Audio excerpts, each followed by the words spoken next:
consolidated review report of the Office of Prime Minister and Fijian Immigration Department. The next speaker on my list is Honorable Virendralal. You have the floor. Thank you, Mr. Speaker, sir. Mr. Speaker, sir, I rise today to address this House on the state of our nation, focusing closely on the findings within the Consolidated Review Report of the Office of the Prime Minister and the Fijian Immigration Department. When we examine the economic trajectory and social stability of our country, we must confront the uncomfortable realities playing out on our streets and within our communities. Mr. Speaker, sir, the report before us details a significant rise in work permit approvals across recent reporting cycles, moving from thousands of applications to growing numbers as industries seek external labor. We are told that these permits are necessary to fill genuine skills gap in various sectors. However, Mr. Speaker, sir, we must ask whether this system is serving the long-term strategic interest of our people or merely acting as a convenient shortcut for employers seeking lower labor costs at the expense of domestic opportunity. We see this happening across multiple industries where the easy path of foreign recruitment is repeatedly chosen over investing in our own domestic workforce development and local talent pool. Across our urban centers and rural settlements, we see a heartbreaking and dangerous paradox unfolding every single day. On one hand, industries are bringing in external workers for semi-skilled and operational roles, including public transport drivers and construction personnel. On the other hand, we witness an escalating crisis of unemployed youth who find themselves locked out at the formal economy. When young citizens cannot secure entry-level employment, they face severe economic desperation, and that desperation is a direct and undeniable pipeline to social instability, rising crime rates, and the drug epidemics plaguing our neighborhoods. Mr. Speaker, sir, let us not hide behind the technical defense that employers comply with local advertising rules on paper. The reality on the ground is that these requirements often function as mere administrative checkboxes rather than genuine protections for local workers. Employers advertise positions locally under restrictive terms, claim a lack of suitable candidates, and quickly pivot to importing foreign labor. Where is the active and robust coordination between the Ministry of Immigration and the Ministry of Employment to stop this? Why are we not leveraging national training resources and targeted educational pathways to upskill our own young people so that they can fill these exact jobs? It is a fundamental failure of domestic workforce planning when a nation with abundant human potential relies on external recruitment while its own youth resort to crime simply to make ends meet. We must demand strict accountability from the administration. The government must ensure that work permits policies do not undermine the economic future of our citizens. We need rigorous oversight to prove that every avenue for training and employing local youth has been exhausted before a single foreign work permit is approved for importation. Our people deserve leadership that prioritizes local livelihoods and builds a secure, self-reliant economy. Furthermore, we must ask why this Parliament continues to tolerate systemic oversight failures that allow foreign recruitment agencies to operate with zero transparency.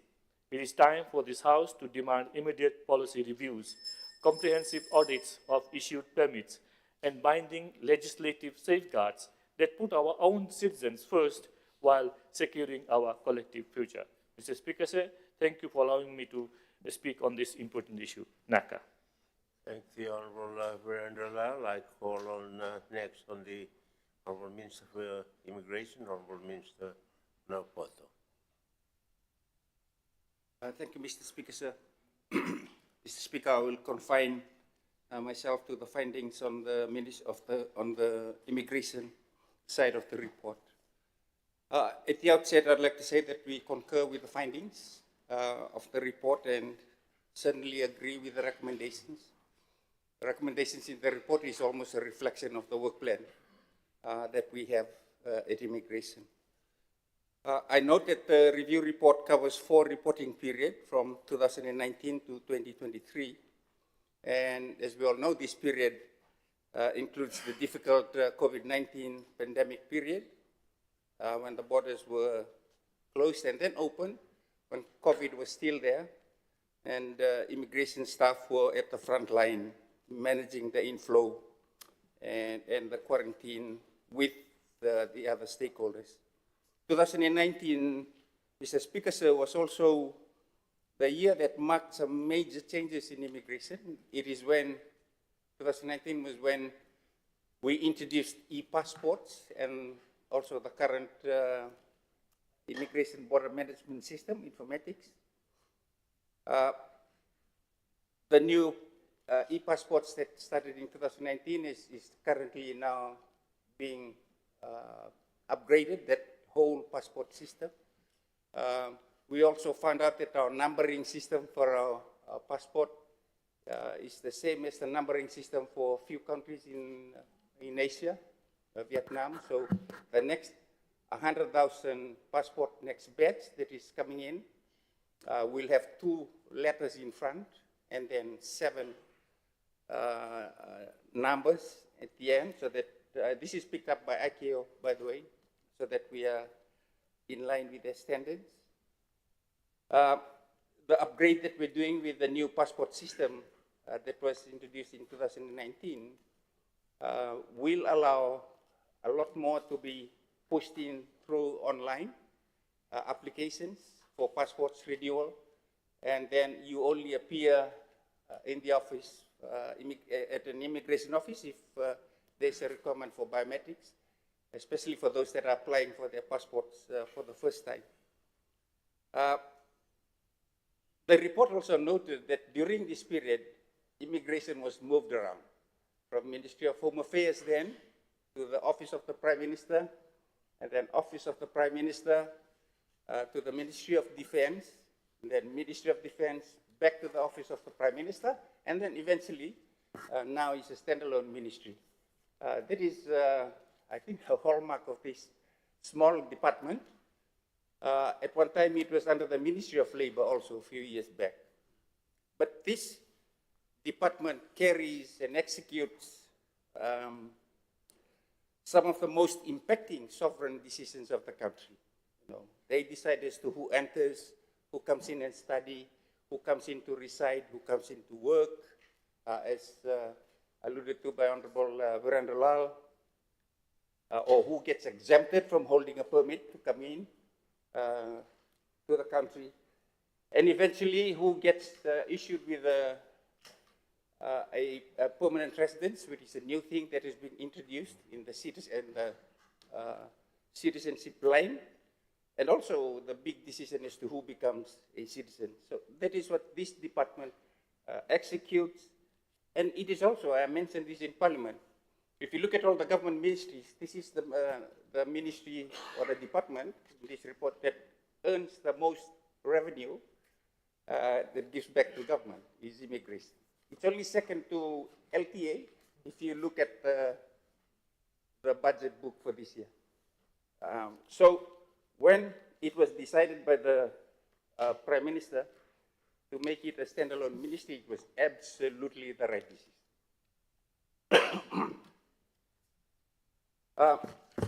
As I said, Mr. Speaker, I would just like to mention one of the findings on public complaints. Agree totally about delayed responses and poor communication. This is work in progress. I myself would email those group emails in on our portal and then see how fast they respond. I will call our number myself and then say, hey, look, it took you this time to respond. So it is work in progress, and we will continue to ensure that we strive to be efficient in the work that we do. Thank you, Mr. Speaker, sir. I thank the Minister for Immigration, Honorable Naupoto. I now call next on the Honorable Correia Bissau.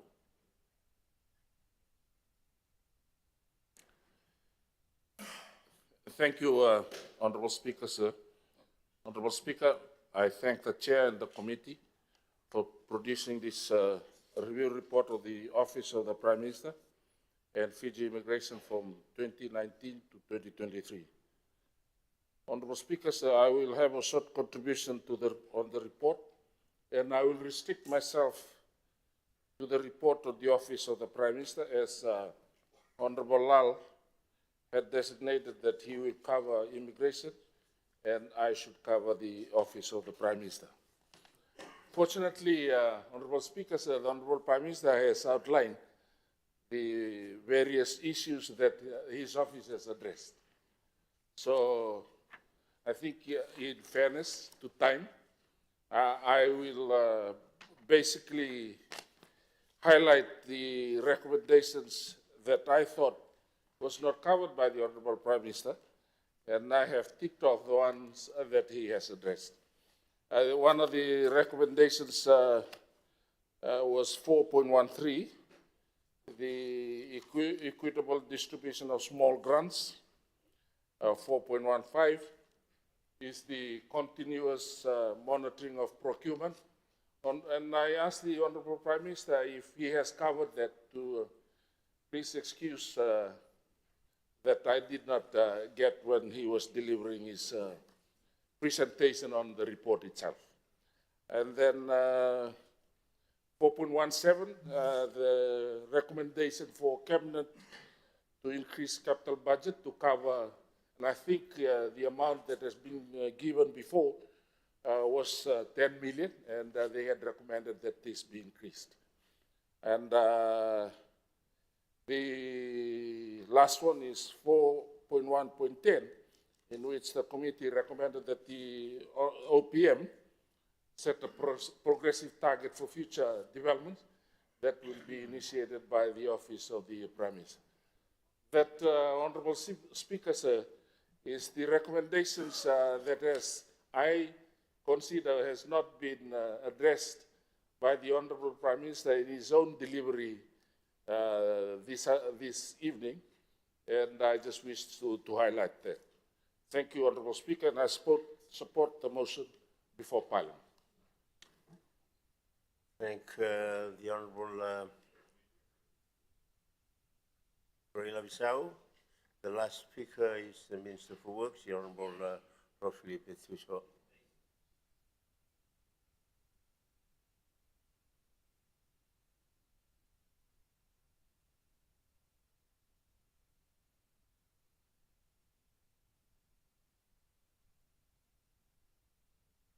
Right, I have been informed that he has asked that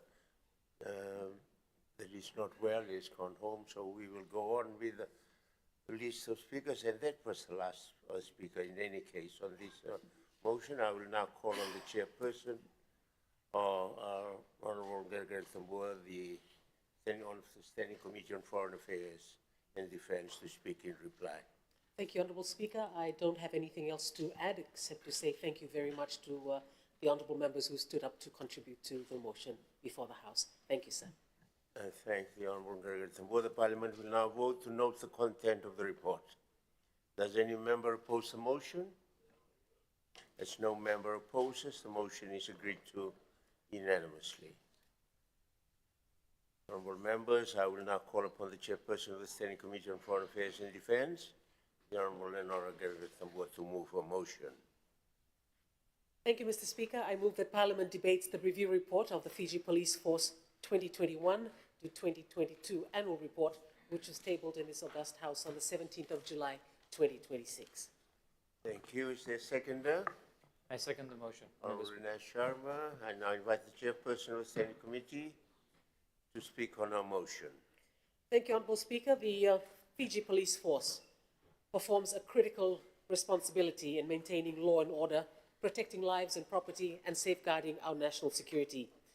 The period under review was particularly challenging, with the force continuing to manage the impacts of COVID-19 while responding to increasingly complex forms of crime and growing demands on policing services. Honourable Speaker, the committee acknowledges several positive achievements. Overall, registered crime decreased by 12% from 20,239 cases in 2020-2021 to 17,842 cases in 2021-2022. However, the committee cautions that this reduction must be viewed in the context of COVID-19 restrictions and does not necessarily present an improvement across all categories of crime. Of greater concern is that serious crime increased by 22% from 2,727 cases to 3,320 cases. Sexual offences also increased by 28%. Together with a reported rise in crimes against children, these figures highlight the continuing vulnerability of women and children and the need for stronger protection, investigation, and victim support mechanisms. The committee nevertheless acknowledges positive results in drug and traffic enforcement. The force conducted 170 drug raids and destroyed more than 224,000 marijuana plants. More than 107,000 random breath tests were conducted, and almost 290,000 vehicles were intercepted, contributing to an 11% reduction in road fatalities. The committee also recognizes the importance of community policing through the Nduawata framework. Community awareness, youth engagement, and crime prevention committees continue to strengthen cooperation between police and our communities. We recommend that these initiatives be further expanded, particularly into rural and maritime communities, sir. Honourable Speaker, one of the most significant issues identified by the committee is the resourcing of the Fiji Police Force. During the 2021-2022 reporting year, the force requested a budget of $349.3 million, but received $184.3 million, a funding gap of approximately $165 million. The committee found that these resource constraints affected infrastructure, fleet replacement, maritime surveillance, ICT, forensic and cybercrime capabilities, and frontline operations. There were also 219 unfilled vacancies, staffing shortages in frontline policing, traffic, criminal investigations, water patrol, K9, and specialist units contribute to increased workloads, officer fatigue, longer response times, and delays in investigations. The committee further noted that 266 officers left the organization during the reporting period. For these reasons, the committee strongly recommends that government give appropriate consideration to the force's annual budget submissions, particularly for infrastructure, technology modernization, fleet replacement, maritime surveillance, and community policing. Honourable Speaker, another major concern is the changing nature of crime. The police identified cybercrime, misinformation, digital fraud, narcotics trafficking, and transnational crime as threats that are developing faster than existing capabilities. The committee therefore recommends priority investment in the digital forensics unit, including specialized equipment, software, personnel, and training to address cybercrime, online fraud, cyber harassment, artificial intelligence-enabled offences, and digital evidence. The committee also identified a significant vulnerability in our maritime borders. The Interpol 124 or I-24/7 database, which enables authorities to screen persons against international notices, was being used by the Fiji Police Force Interpol unit only at Nadi International Airport. And this means persons arriving through Fiji's maritime ports are not subject to the same level of Interpol screening, creating potential vulnerabilities to drug trafficking, people smuggling, and the movement of internationally wanted persons. The committee therefore recommends a phased deployment of the Interpol I-24/7 screening system to maritime ports and designated wharfs, supported by the necessary infrastructure, training, and operation protocols. We also recommend police posts and K9 screening capabilities at key maritime entry points, Honourable Speaker. Accountability must remain central to effective policing. While existing police associations provide channels for officers to raise concerns, the force does not have a standalone whistleblower policy. The committee recommends the establishment of a formal whistleblower policy, providing confidentiality, protection from retaliation, clear reporting procedures, and independent oversight. The committee further recommends strengthening internal integrity mechanisms, improving public awareness of the 1681 complaints hotline, and publishing information on complaints received, resolved, and actions taken. We also support the introduction of body-worn cameras, subject to an appropriate legislative framework, secure data storage, and clear operational policies. Properly implemented body-worn cameras can strengthen evidence gathering, officer accountability, and public confidence. So the committee's message is clear. The security environment confronting the Fiji Police Force is changing, and our policing capability must change with it.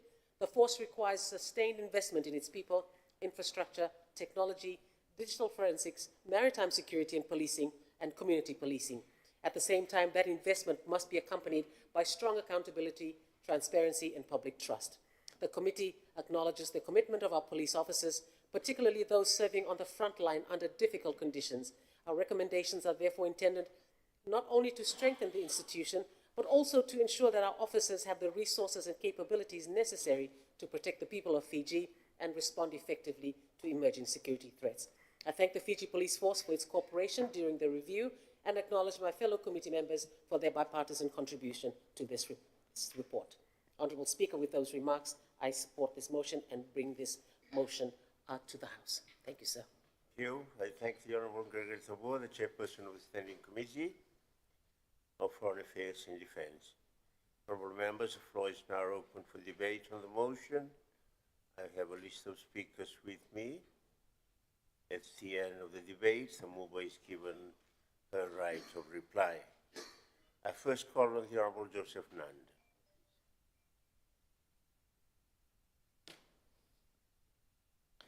Thank you, Mr. Speaker. I rise to contribute to the debate before the House.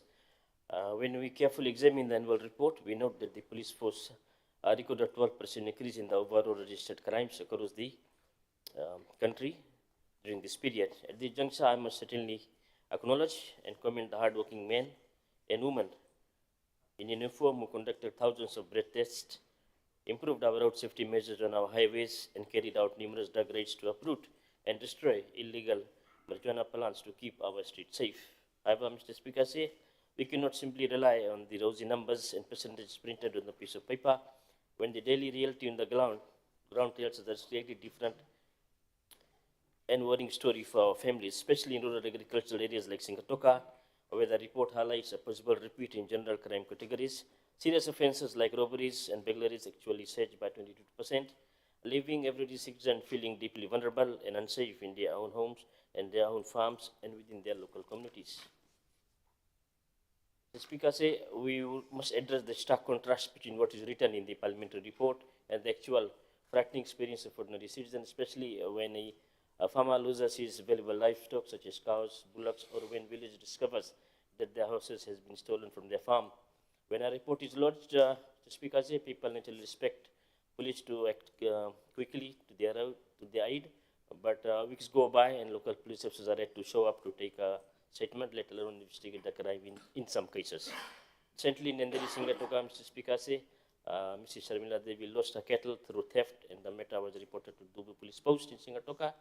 It has been 3 weeks now and the police have failed to show up, even though the culprit is well known to the public, and I hope the police are looking into this.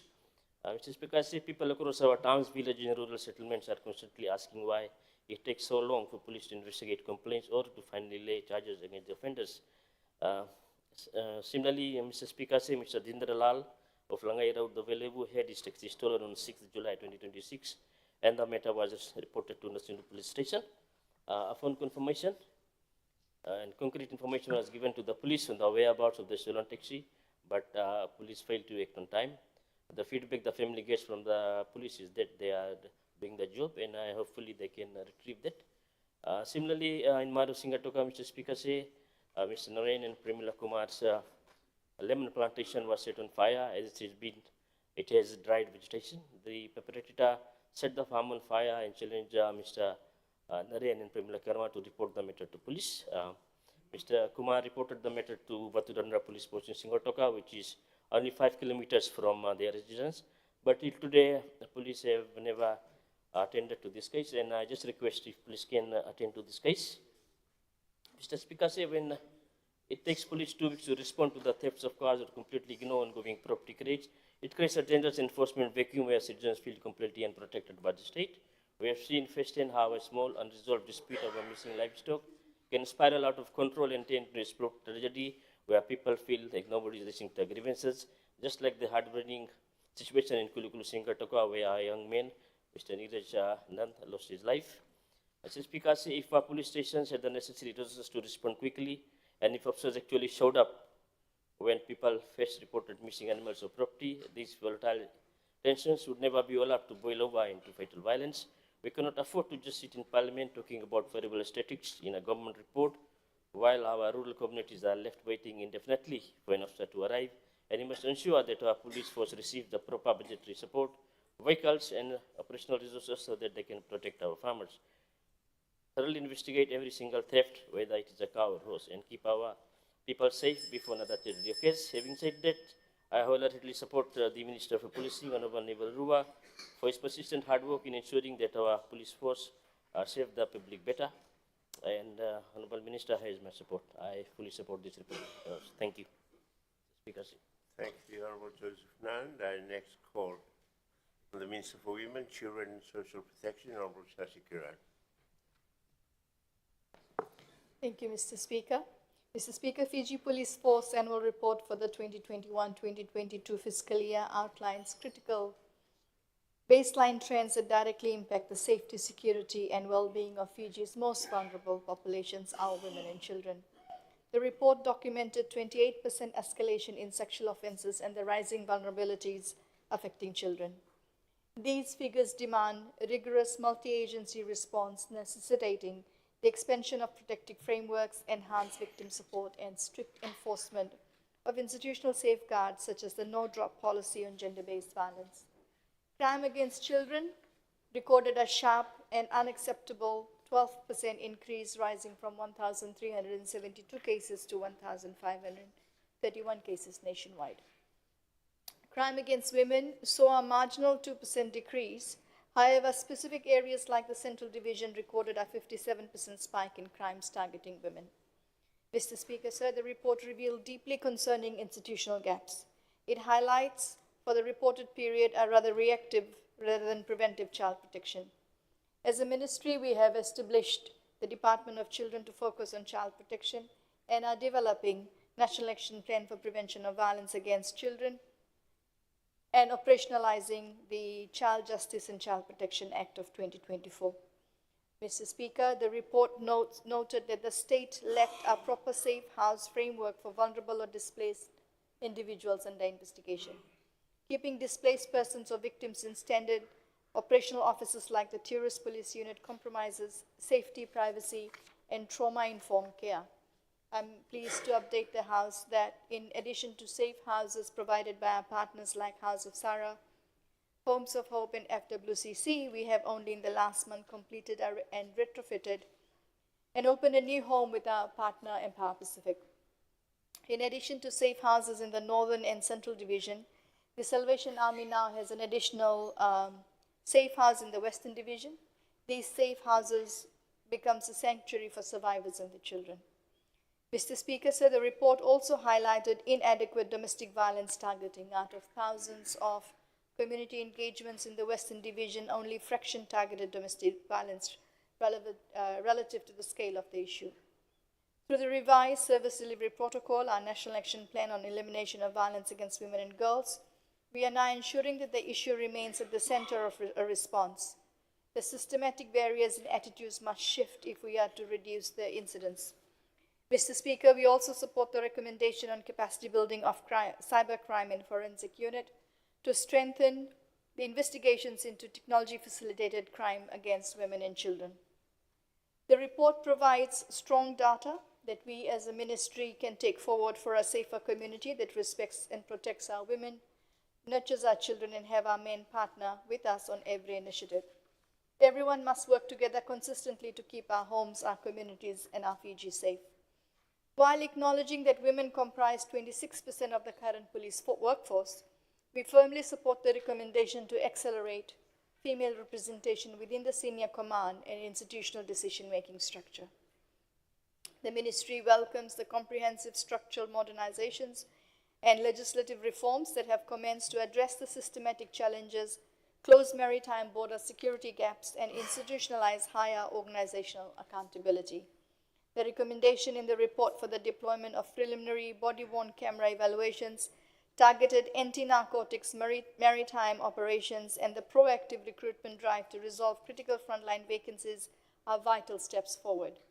by fortifying grassroots community policing via the Dwavata framework and prioritizing psychological well-being of frontline officers, we can ensure a resilient, transparent, and equitable justice system capable of safeguarding all citizens, families, and vulnerable cohorts across Fiji.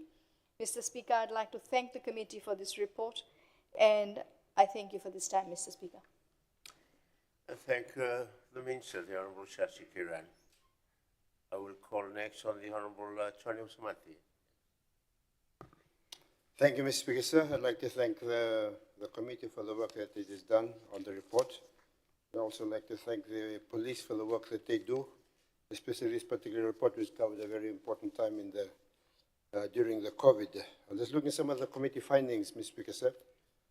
In terms of, we note the concern that the committee has raised about the serious crime increase, which increased by around 22%. And that is particularly significant that is increased during this particular time. And increases in things like robbery, aggravated robbery, burglary, rape, and murder offenses. And in the next particular finding, it talks about the very big concern that they had, the committee, about a 28% increase in sexual offenses and the reported rise in crimes against children. This is particularly disconcerting, given this 22% is not a small percentage. It's a very large percentage. Recently, as we were looking also at the police bill, which is currently before the Justice, Law and Human Rights, we also noticed that some concern also with some of the issues that are happening within the police force itself. Some of the data that was given to me was that over May 2015 to April 2020, we saw that police officers themselves, I think around between over 340 Fijian police officers, were also charged with serious violent offenses.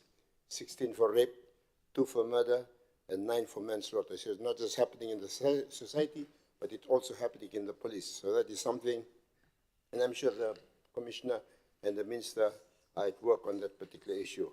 We also notice that appreciate the police force's proactive approach to drug enforcement. We've seen that reflected in a 27% increase in detected drug offenses. So we're seeing a 22% increase in violent crime, a 27% increase in drug. That is very, very concerning for all of us. And having gone around the country, sometimes there's some concern that you have a lot of this uprooting of marijuana plants. But the question that is asked, are we really getting to the people that are the buyers, and the people behind the people that we see being arrested? That is something that is very concerning, Mr. Speaker, sir. The other one that I'm very grateful to see is that the good work that is being done by the police in terms of traffic. 11% reduction in road fatalities, a great result. I know that we had a 10-year period where we had the road safety decade. We were not able to achieve those sorts of results. So this is a very good result in terms of decreasing the road fatalities on our road. We noticed the finding of the importance of policing. Community policing remains one of the police force's most effective crime prevention strategies, and I see that there are recommendations to further strengthen that. In terms of finding 3.2.7, the committee noted progress in advancing gender inclusion. Currently, the police force, at the time of the writing of this report, about 1/4 of the workforce in the police is women. I think there's a definite need to increase that percentage, especially if you're finding a lot of crimes of violence against young women, young girls. There need to be more female officers available in police stations, where people can feel at home. You know, the young girls who suffer that sort of thing, feel at home with police officers like that, Ms. Speaker said.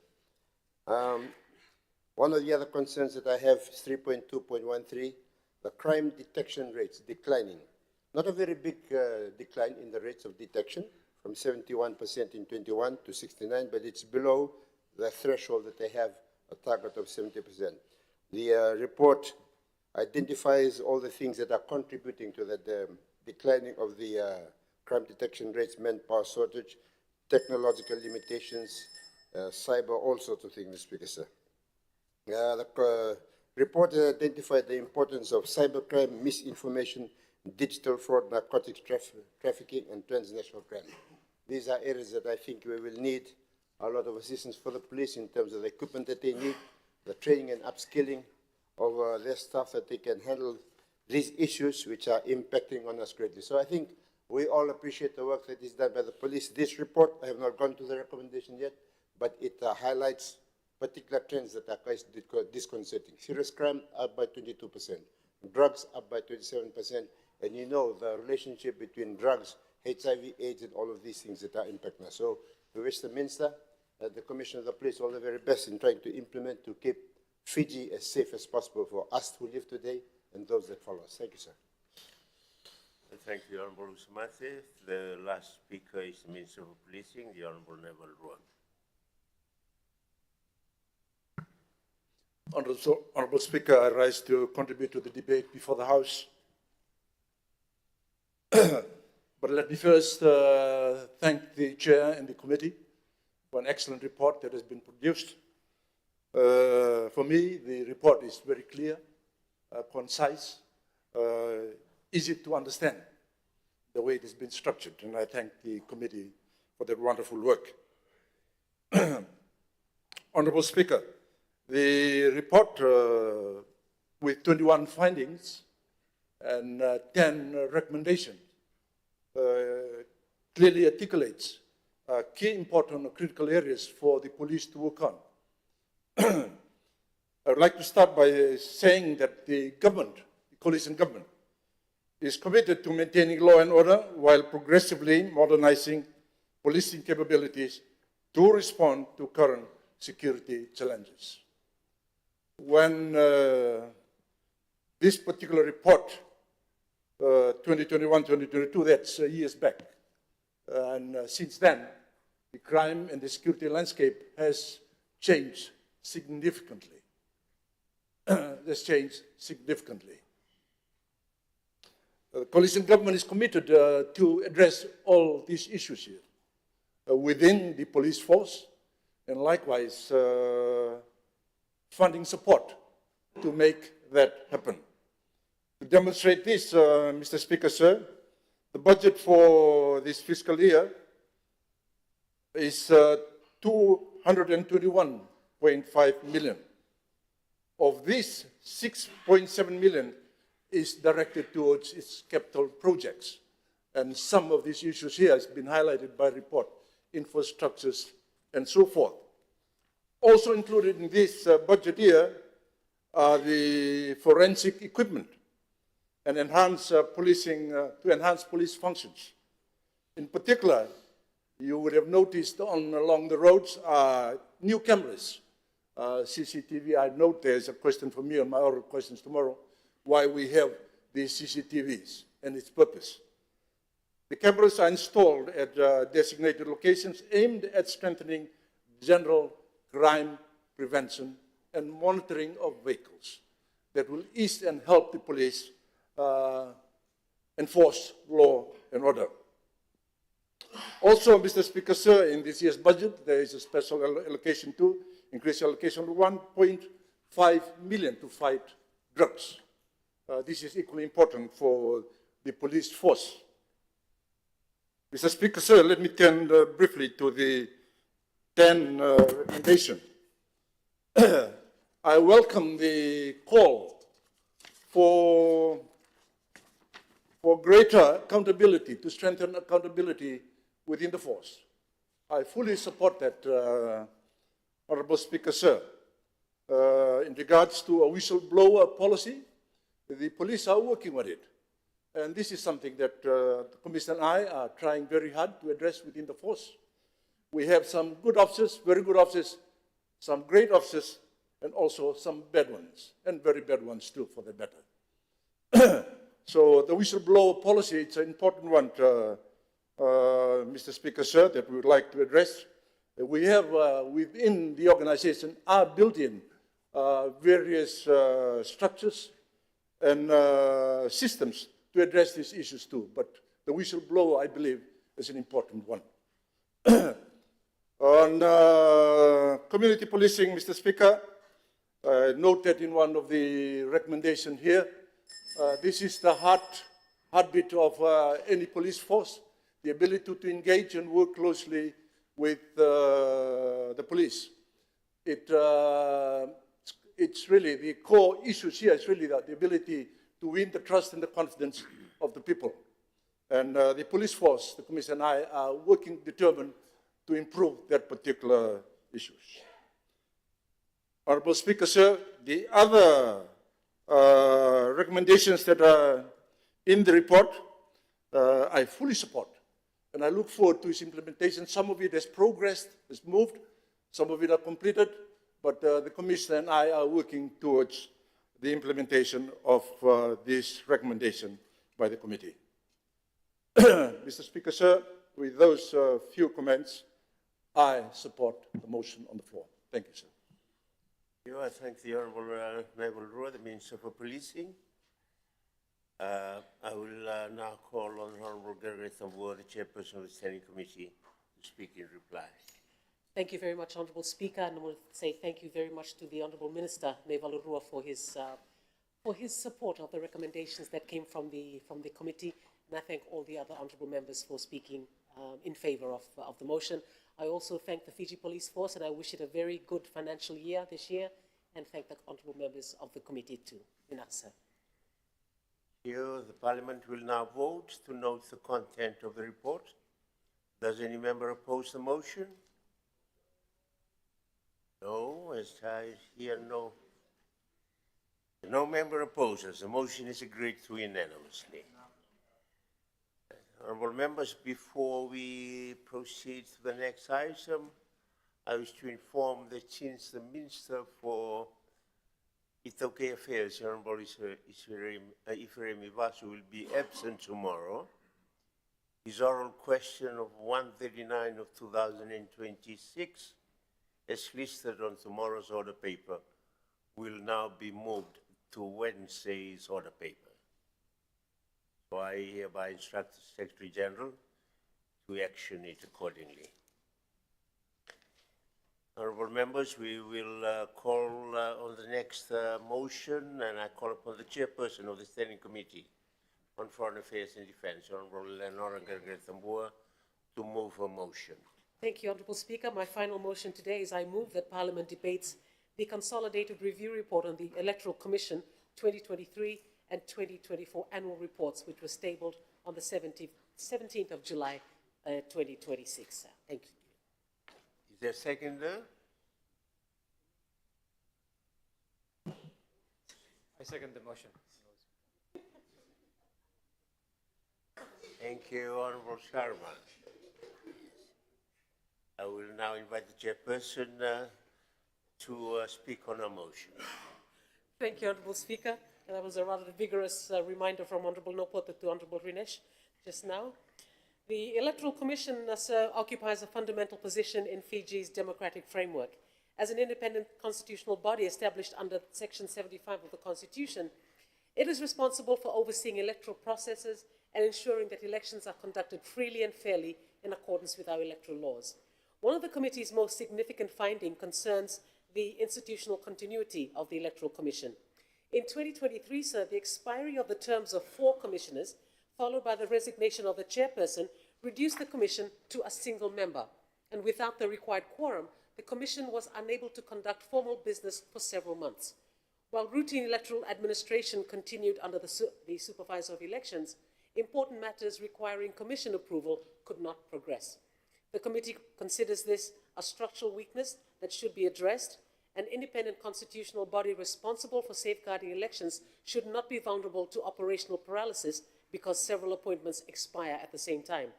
We therefore recommend a review of the legislative and constitutional framework to consider aligning commissioners' terms with the electoral cycle, staggering appointments to preserve quorum and institutional memory, strengthening succession and handover arrangements, and establishing a permanent secretariat. A second major finding relates to institutional records and governance, sir. The seizure and prolonged unavailability of commission records and equipment significantly affected reporting, decision-making, institutional memory, and oversight. Subsequent commissioners were unable to fully verify historical activities because official records were unavailable. The committee recommends a comprehensive records management and business continuity framework, including secure digital repositories, confidential protocols, document classification, audit trails, and standard operating procedures. Institutions must retain their institutional memory regardless of changes in leadership or personnel. The committee also found that the relationship between the Electoral Commission and the Fijian Elections Office experienced significant strain arising from communication and governance challenges and uncertainty over institutional roles. Our recommendation is that this relationship be formalized through clear regulations, policies, and procedures defining responsibilities, reporting arrangements, information sharing, and dispute resolution mechanisms. Electoral administration must be built around strong institutions and systems rather than individual office holders. The committee welcomes the ongoing comprehensive review of the Electoral Act 2014, Electoral Registration of Voters Act 2012, and Political Parties Act 2013. However, with preparations for the 2026-2027 general elections underway, the committee recommends that clear milestones and timelines be established for this electoral review so that necessary reforms can be progressed in a timely and transparent manner. Of particular importance is the National Register of Voters, sir. An independent audit recommended following both the 2018 and 2022 general elections remains outstanding. While the committee acknowledges existing safeguards, including biometric registration and data verification, we recommend that government prioritize funding and implementation of an independent audit of the National Register of Voters before the next general elections. Such an audit would strengthen confidence in the accuracy and integrity of voter registration. Election participation must also be inclusive, sir. Women currently occupy only 5 of the 55 seats in this august House, or 9%. The committee supports consideration of temporary special measures and other strategies to improve women's participation and representation in political leadership. We also commend the work being undertaken to improve accessibility for persons with disabilities, including braille material, audio resources, accessible voting arrangements, and specialized training for election officials. At the same time, increasing outward migration requires greater attention to overseas voting, sir. The committee found that postal voting represents significant challenges involving administrative requirements, delivery timelines, and accessibility, and we therefore recommend reviewing overseas voting arrangements to enable eligible Fijians living abroad to participate more effectively while maintaining electoral integrity. I only have a few seconds left, so let me just talk about the elections results app on our phones, sir. The committee does not support its discontinuation. The evidence before the committee was that the difficulties experienced in 2022 arose from human error in the manual transfer of data rather than a defect in the application itself. The application provides voters with real-time access to results and contributed to transparency, and the committee therefore recommends retaining and strengthening it through independent testing, debugging, live condition simulation, and automated validation and reconciliation controls. In an age where misinformation can spread rapidly, timely and reliable official information is essential to public confidence. Honourable Speaker, I'll leave it there for now, and I will make my further comments during my right of reply. And I thank you, and I commend this motion to the House. Thank you, sir. Thank you, Chairperson, the Honourable Ngurungaret Moa.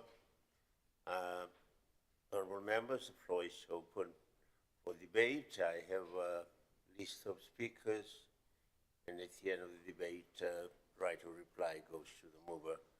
I first call on the Honourable Fire Squire. Thank you, Honourable Speaker. Honourable Speaker, first of all, let me just thank the committee for a very comprehensive report on the Electoral Commission. This is for the years 2023 and 2024. Honourable Speaker, this is a very critical component when it comes to our electoral process and the electoral landscape. It's important that we actually read these reports very carefully, because there are some fairly succinct and clear recommendations that have come out of this particular report, and they're quite comprehensive, so I won't go through all of them. But this actual report, Honourable Speaker, is really for the preparatory years for the Electoral Commission. So it's not, we are now maybe 6 to 7 months off an election, possibly. So this would have been a 23-24 report for in terms of getting themselves prepared.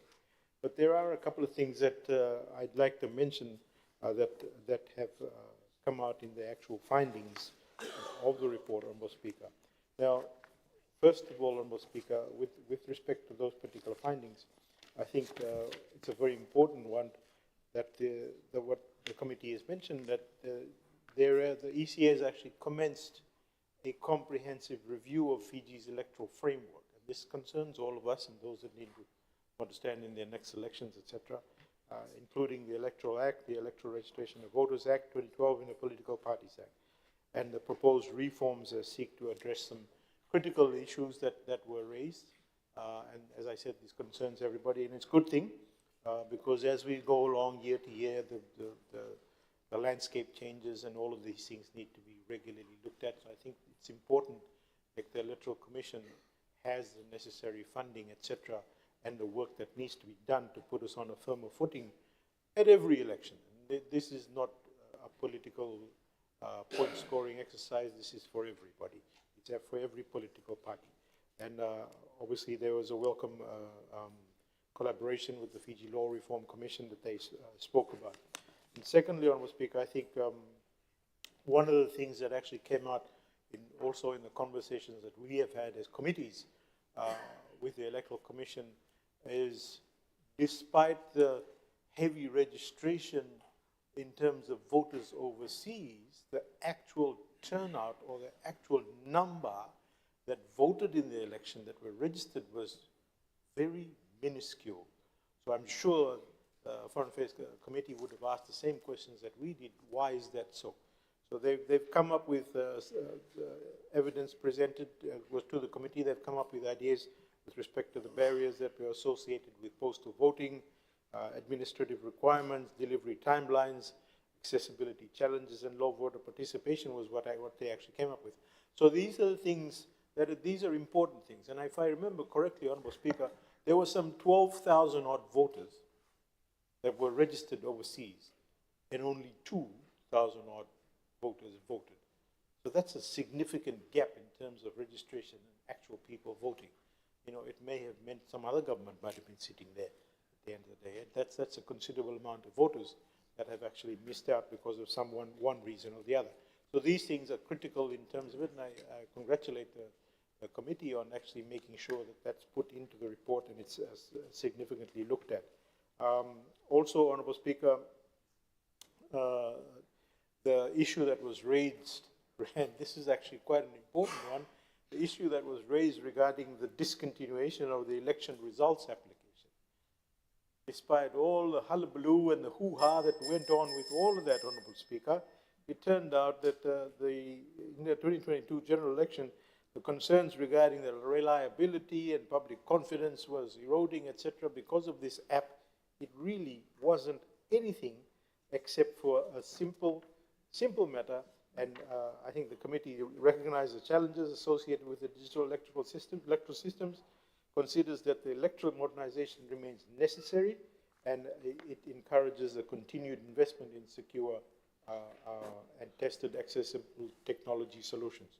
So also, Honourable Speaker, the committee, the funding limitations that the Electoral Commission has, it's important that we pay attention to that, because that actually stops them from doing its work, the proper work that it should do, forming the basis of the next elections. The recommendations, obviously, this is a really important and very important recommendation that they establish and communicate clear milestones and timelines for the electoral review process, especially because the elections are forthcoming and coming in a short period of time. Honourable Speaker, I'll wrap up again. One of the most important things also was about female participation in the election, and that's another issue that we had a chat with the Commission, and they did mention that issues that have actually come up. I know they're trying to deal with it. All the recommendations are welcomed, I think, from everybody's perspective that the committee has come up with, and the most importantly, the electronic results application should be retained. I think the committee suggested that it should be retained and actually strengthened, and basically noted that the difficulties arose from human error. It was just a little glitch. It was human error. It was nothing major. There was nothing sinister all about it. That was big hoo-ha that was made about it. So again, the committees recognized that and said that it should continue. We live in a digital world, and I think it's important. And it was important also that it was dealt with in-house because it is security. It was secure whilst it in-house. When these things get farmed out, it gets a little dangerous. But all in all, Honourable Speaker, the recommendations are welcome, and I support the committee's report on this particular issue. But as I said, these were actual, this report was actually stemming from the preparatory years, but a very welcome report. I thank you, Honourable Speaker. Thank the Honourable Koya. I now invite the Minister for Justice and Acting Attorney, Honourable Turanga.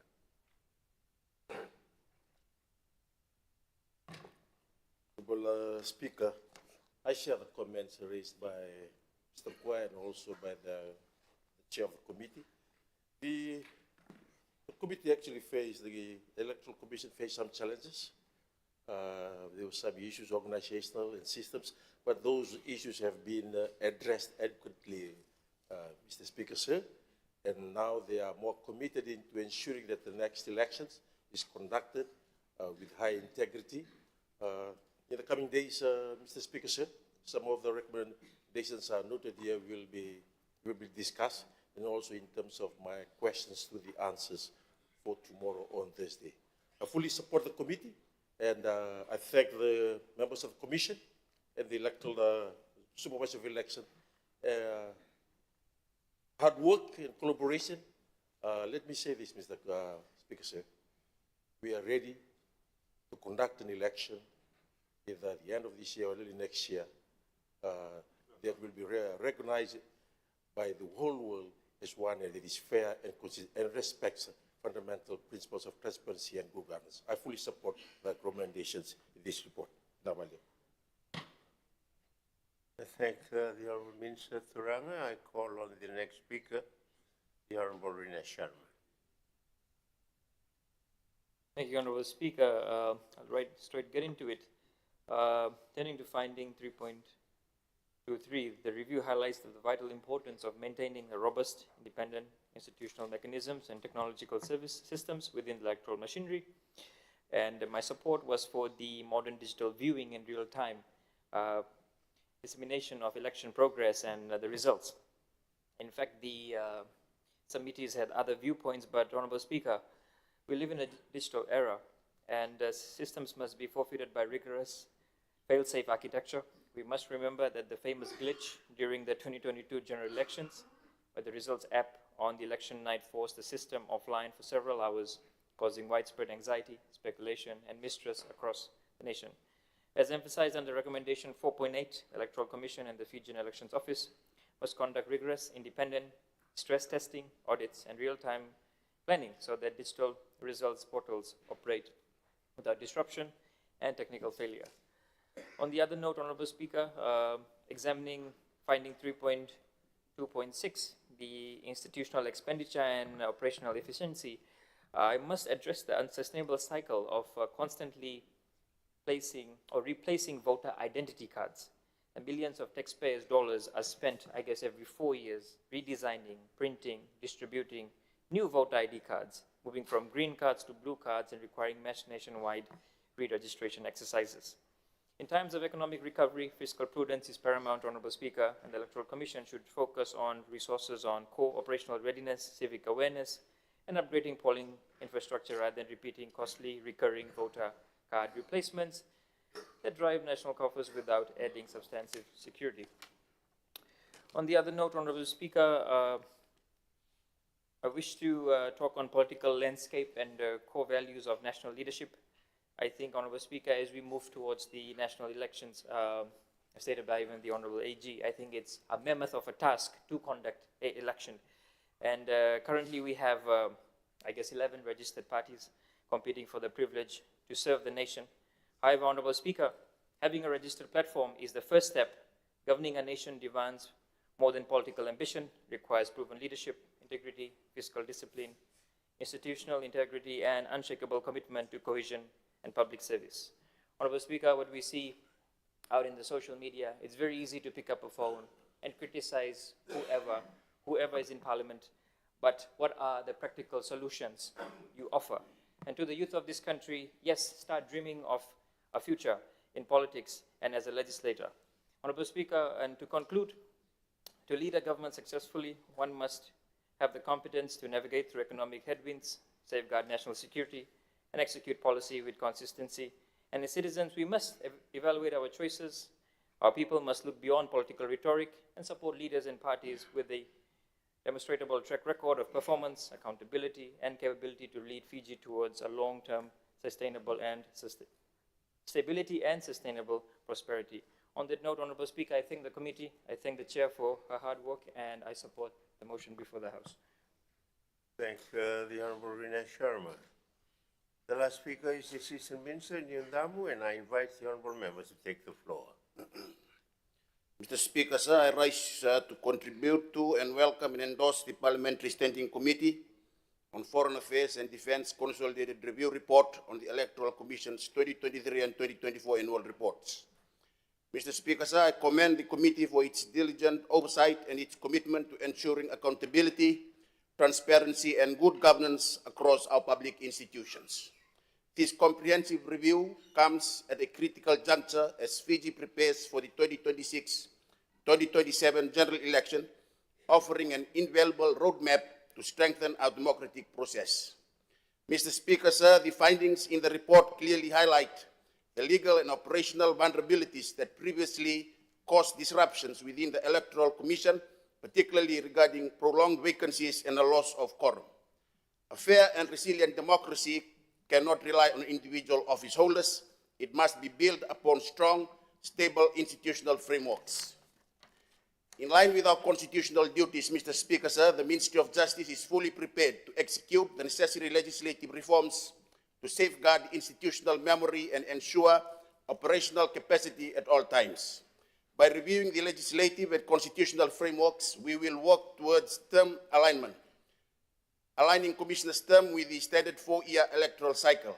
2, staggered appointments, introducing staggered tenures to prevent simultaneous expiration and maintain a perpetual working quorum.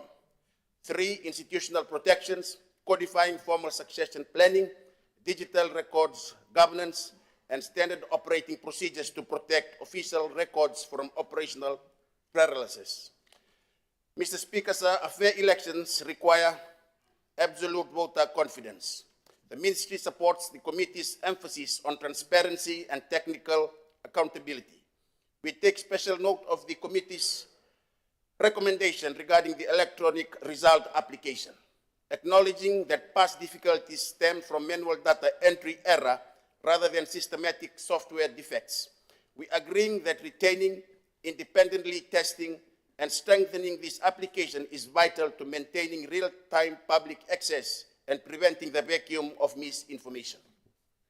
Furthermore, we agree that prioritizing an independent audit of the National Register of Voters is paramount to reinforcing public trust in electoral outcomes. The Ministry of Justice will be led by and work closely with the Electoral Commission, the Fijian Elections Office, FEO, and the Ministry of Finance to progress these critical mechanisms ahead of our next general election. True justice, Mr. Speaker, sir, and democratic fairness, meaning leaving no citizen behind. The committee's report correctly aligns the work of the Commission with our global commitments to the UN Sustainable Development Goals. SDG 5, gender equality, the Ministry shares the deep concern regarding the underrepresentation of women in political leadership. We actively welcome the consideration of temporary special measures, TSMS, and targeted strategies to accelerate substantive equality and uplift women's participation in elected office. SDG 10, reduce inequalities.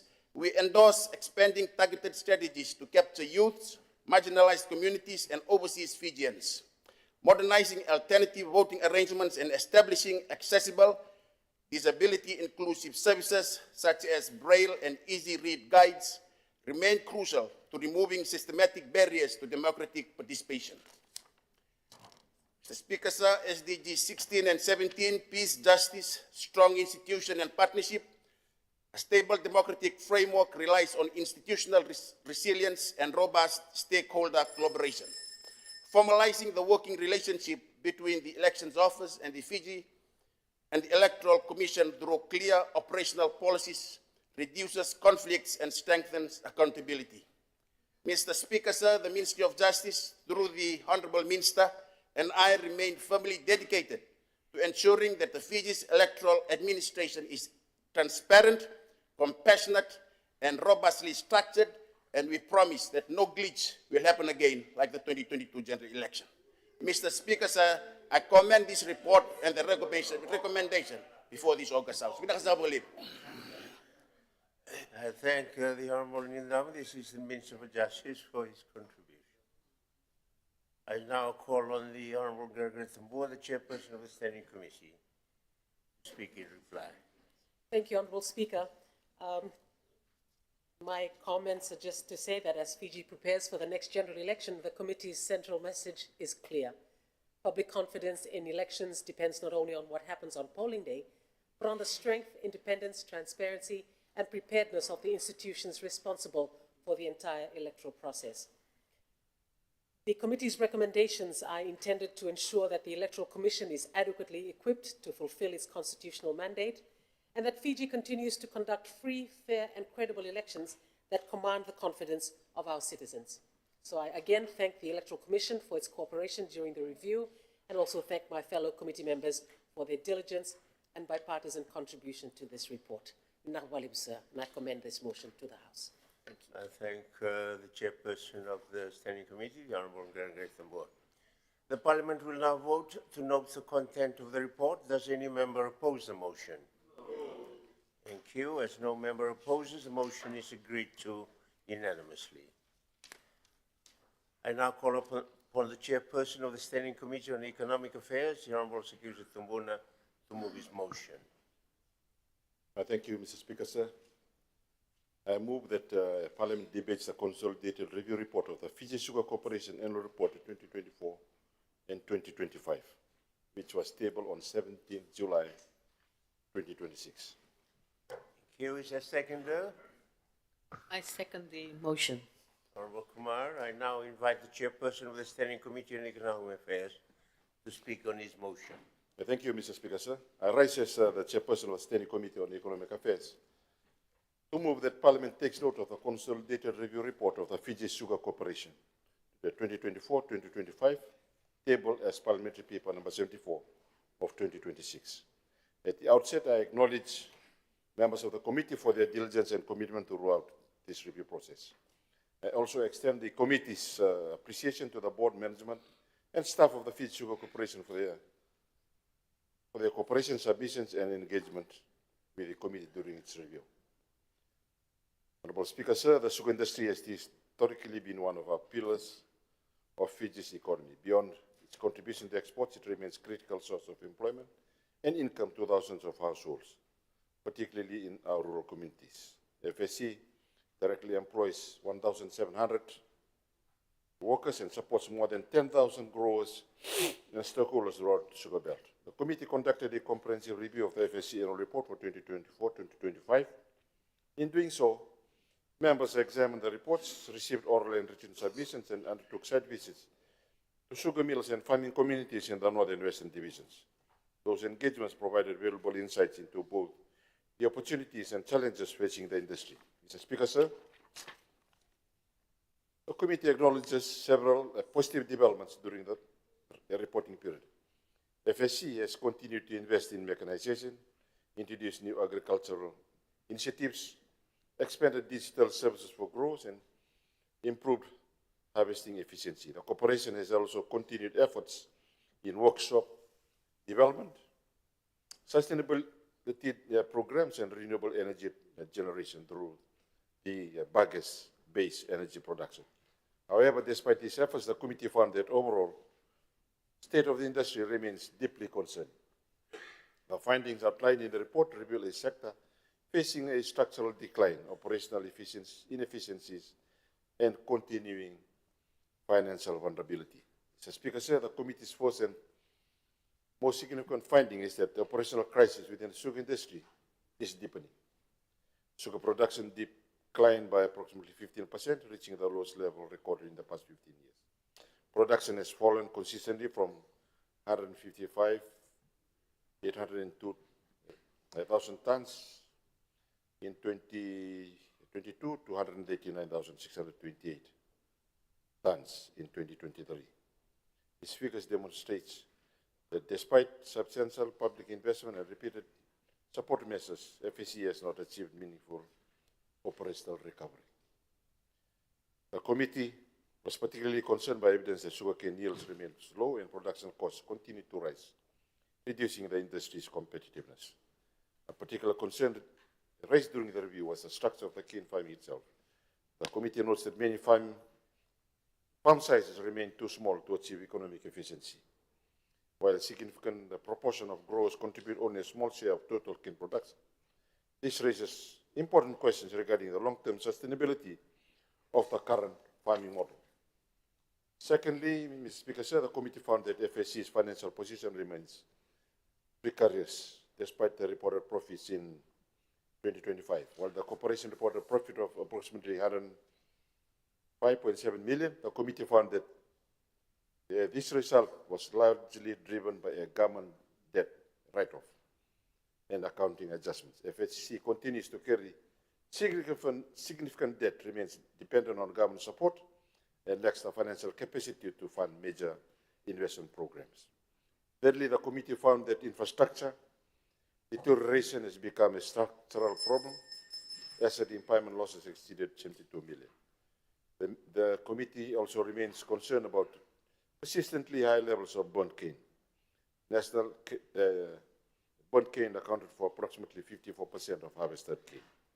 Another major concern is the growing fiscal exposure faced by taxpayers. Successive government interventions, including debt restructuring, guarantees, direct lending, export support, and capital injections have resulted in substantial public investment into the industry. While the committee recognizes the importance of supporting the sugar sector, it notes that Parliament has not yet received a comprehensive assessment of the long-term costs and benefits of this level of support. The committee has identified a number of weaknesses in diversification planning, while proposals related to ethanol, the sustainable aviation fuel, refined sugar production, and new mill development has been discussed. Many of these initiatives remain conceptual and are not supported by detailed business cases, funding strategies, or implementation plan. Finally, Honourable Speaker, the committee is deeply concerned about the continued decline in sugarcane growing land and the grower base. Land under cane cultivation has reduced substantially compared with historical levels. Speaker, sir, in response to this finding, the committee has made 9 recommendations.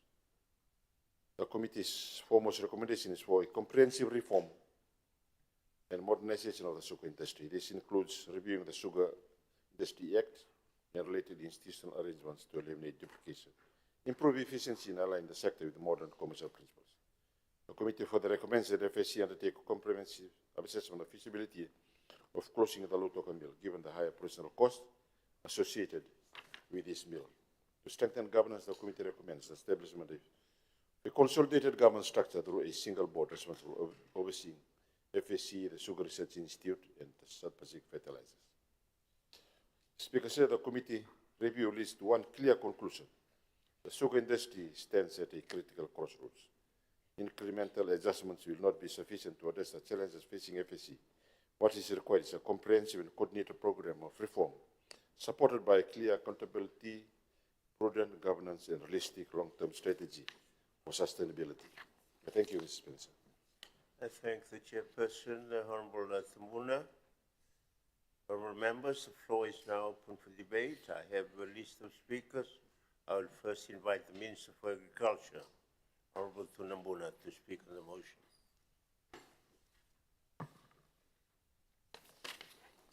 Thank you, Mr. Speaker. Honourable Speaker, I rise to support the motion on the Consolidated Review Report, the Standing Committee on the Fiji Sugar Corporation Annual Report 2024 and 2025. Honourable Speaker, this report comes at an important time for the sugar industry. It gives us an opportunity not only to examine the performance of the Fiji Sugar Corporation, but also to confront the structural issues that have affected our industry for many years. I want to acknowledge the work done by the Standing Committee in reviewing the FSC annual report and bringing these matters before Parliament. Honourable Speaker, sir, the industry remains an important part of our economy. However, we must also acknowledge that the industry has undergone significant changes over the years. Rising production costs, challenging farm economics, labour shortage, land issues, climate crisis, and the challenges maintaining productivity have made it increasingly difficult for some growers to remain economically viable. Honourable Speaker, sir, we must be realistic.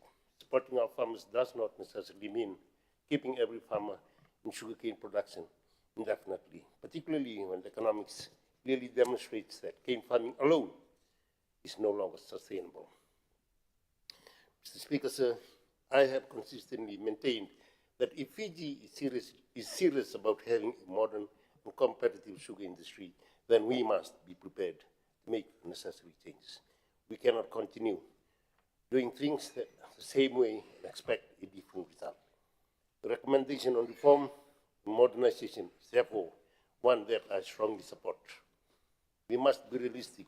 Supporting our farmers does not necessarily mean keeping all our farmers. We cannot simply tell our farmers to leave the industry without providing practical alternatives.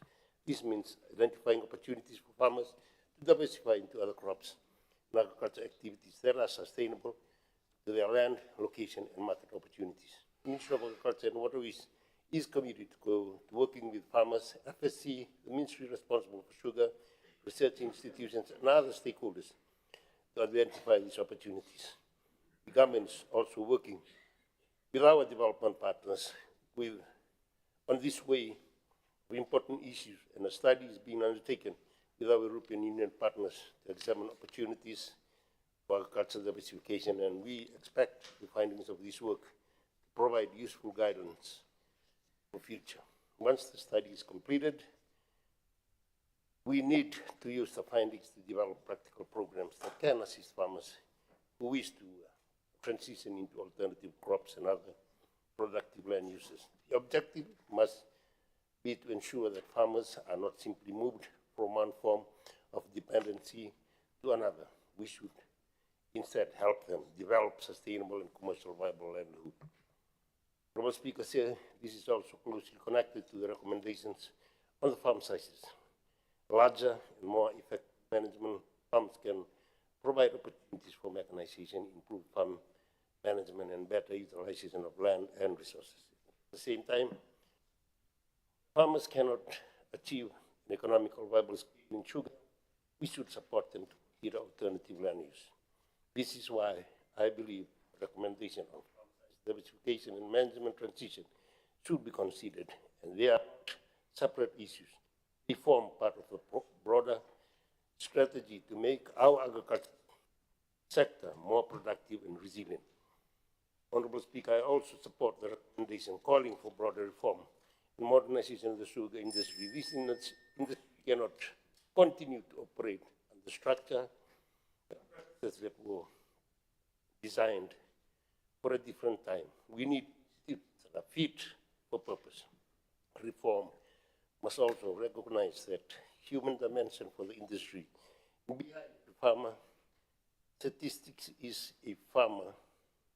Farm statistic is a farmer, a family, and a community. Therefore, as we modernize the industry, we must ensure that the people affected by this change are properly supported.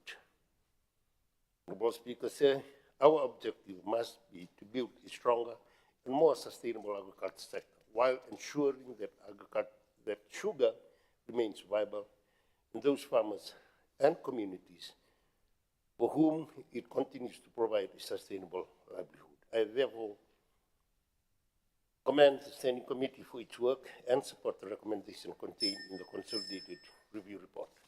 Thank you, sir. Thank the Honourable Tunabuna, Minister for Agriculture. I next call on the Honourable Vinesh Sharma. Thank you, Honourable Speaker. I rise to speak on this sugar report before the House, but in fact, Honourable Speaker, the Foreign Affairs and Defence Committee had the Ministry for Sugar Industry before the committee, and the committee had a thorough public consultation done, and I would like to share some of my findings here that we saw. Honorable Speaker, we went to the west, the north, we sat with the farmers, we walked through the mills, we met the stakeholders of the industry. And Honorable Speaker, when I look at the sugar, I would always only speak on what we found with the sugar and the mill workers. Honorable Speaker, what I see in general is the stakeholders are working in silos. FSC has a different point of view, the fund has a different point of view, council, research, South Pacific Fertilizer, it's like everyone is doing their own thing and all they care about is their own balance sheet. Honorable Speaker, when you look at the production under the report, from 2022 to 2024, a 15% decline. And as stated in the report, the worst sugar production in 15 years. Honorable Speaker, that is not a bad season, that is a trajectory. And despite millions upon millions of taxpayers' funds have been put in to bail out, Honorable Speaker, what we need is a sugar price that's determined by facts and figures, land guarantee, and finally, the landowners need premium prices on which sugarcane is grown, Honorable Speaker. Honorable Speaker, I'd like to talk about diversification. We speak about ethanol, aviation fuel, refined sugar, and new mill, but Honorable Speaker, it's all aspirational. No business case, no financing strategy, no strategic crop plan as well. So I reached out to Investment Fiji to take out stats of the commodities that we grow, value add, and we export, and I'd just like to talk about one. Turmeric, 25 million exported in 2023, 25.4 in 2024, 32.3 million of turmeric exported in 2025. So when anyone talks about diversification of sugar, why can't we trial with 500 farmers to grow turmeric, kava, dalo, and there's a value supplying, a value adding process, and export it and see if it's feasible. But Honorable Speaker, our sugar still has the potential of contributing to our GDP. Honorable Speaker, so there's various chains of diversification. It should not just be wrapped in fancy speeches. Honorable Speaker, I'll come to the mill workers, and I feel this is what was shared with us when we took a tour at the FSC mills. Honorable Speaker, the structure runs from M1 to M20. The bulk of our tradesmen sit between M3 and M10, and most of them are below the M11 mark. Now, this is basically the hierarchy and the pay structure. Honorable Speaker, the correspondent adjustment was made for the skilled workers when the national minimum wage was set. Honorable Speaker, outside the gate, a tradesman fresh out of school would probably start at $8 an hour. An experienced fitter machinist earns $12 to $18 an hour. Our foremen, men with 20, 30 years of experience, are sitting on the salary of fresh graduate rates. What was also raised was these are not generic jobs. During crushing, we rely on boiler operators, boiler foremen, and our powerhouse control systems in place. We have riggers, mill fitters, turbine fitters, motor winding electricians, radio technicians, harvester mechanics. No one walks in, off the street to do this work, Honorable Speaker. Honorable Speaker, what was also stated that when this person tried to look for a job elsewhere, he said, Tropic and Nambo Energy operate steam turbines, but they usually fly in experts from overseas, but when we have the expertise here in Fiji. Honorable Speaker, the report itself proves that in 2024, we lost 74 tradesperson and 3 IT staff. In 2025, 45 tradesperson and 7 IT staff, Honorable Speaker. We are exporting our own tradesmen and importing their replacements and then telling this House we have skill shortage. FSC says, Honorable Speaker, that it advertises vacancies and nobody applies. There is no mystery, Honorable Speaker, because nobody applies, probably because the pay is not worth applying for. And Honorable Speaker, machines do not fail on their own. They fail when the men who know them are gone. Honorable Speaker, what I would call for is an independent job evaluation exercise and a review of the M1 to M20 structure, retention framework for specialists, and diversification with real business cases, financing and measurable targets. To begin with, Honorable Speaker, we need to privatize and diversify the industry, and we let the price we let the crane price be determined by facts and figures, not false hope and promises. And on that, Honorable Speaker, I support the report before the House. I thank the Honorable Sharma. And our next speaker is Honorable Professor Biman Prasad.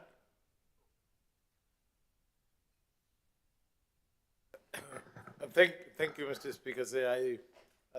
I wasn't supposed to speak on this, but I will just say a few things in response to what has already been said.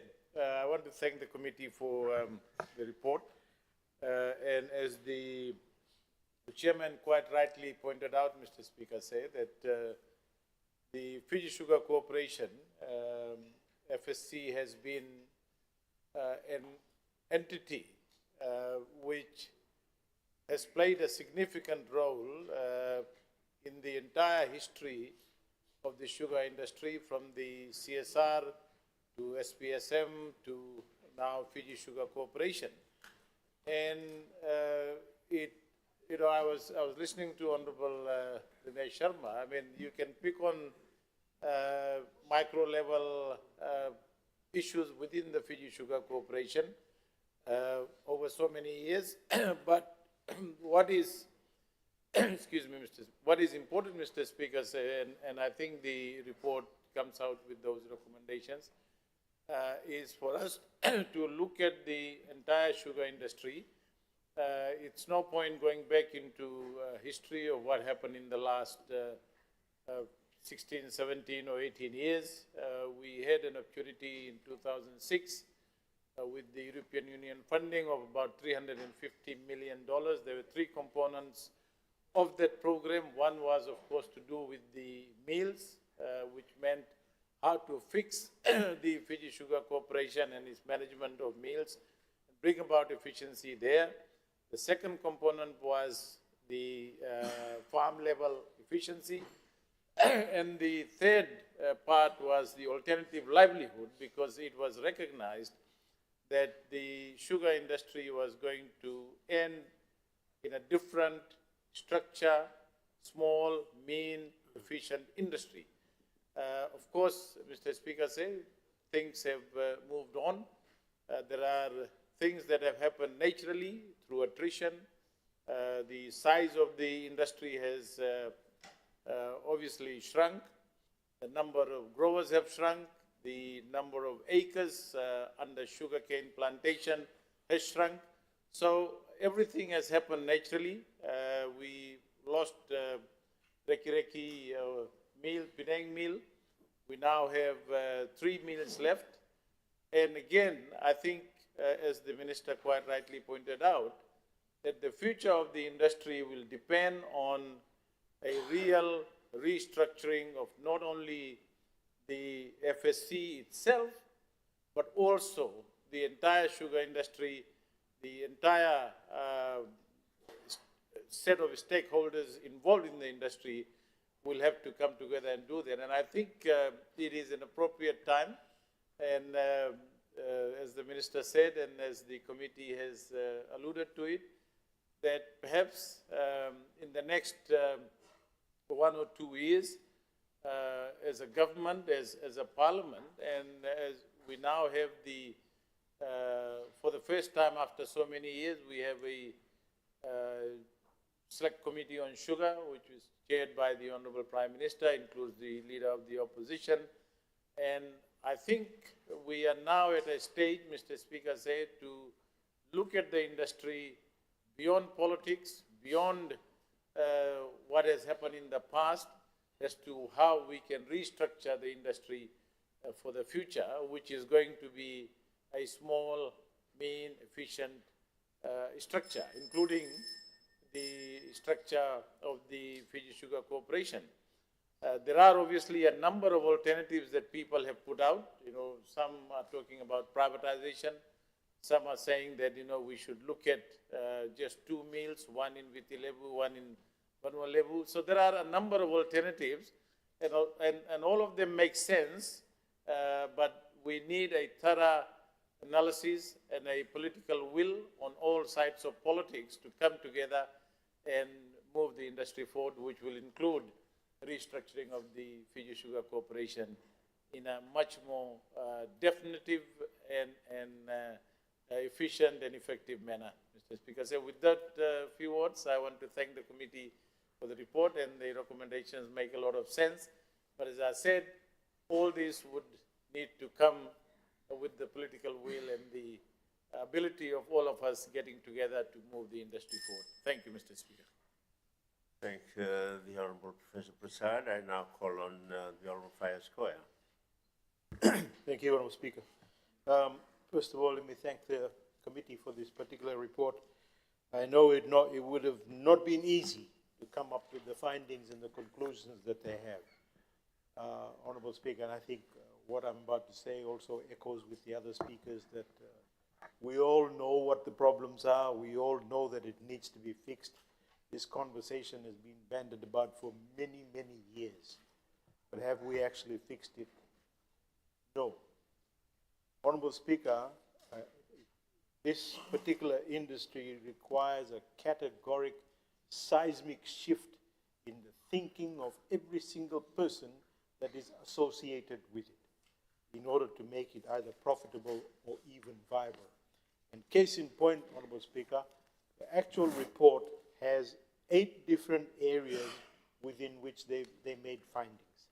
And if you just read, Honourable Speaker, and this is good reading for the Select Committee on Sugar, if you just read the headings alone, it will send a shudder down your spine.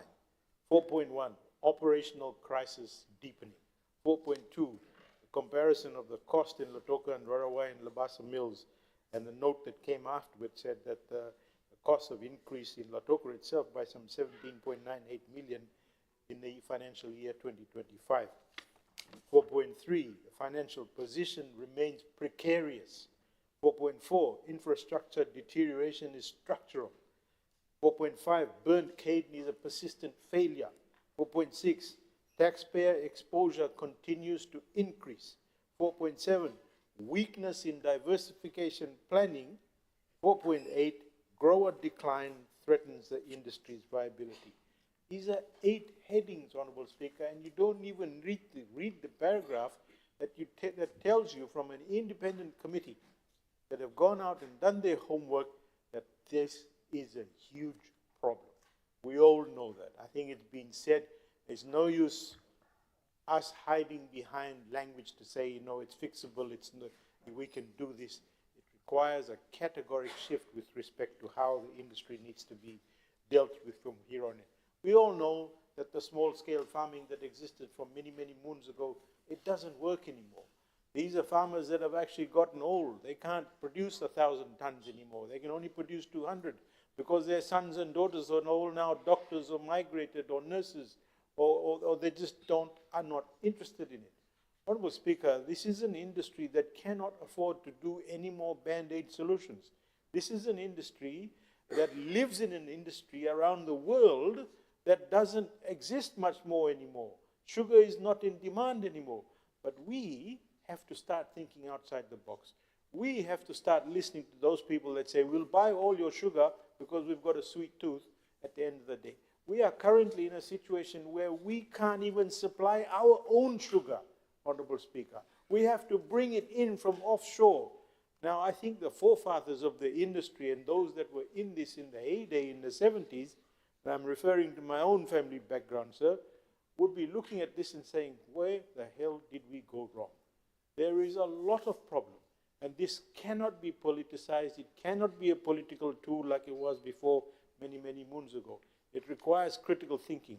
Again, there is a way around it. There are things that we can do, and one of the most important things has been mentioned about diversification. You have to look at it like that.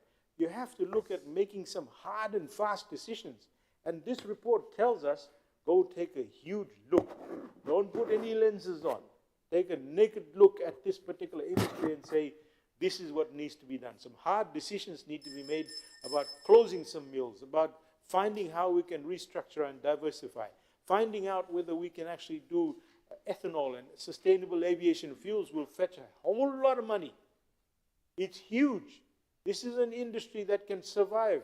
Honorable Gaboka will agree with me. This is something that can be pushed and done. Maybe it will help this particular industry get back on its feet.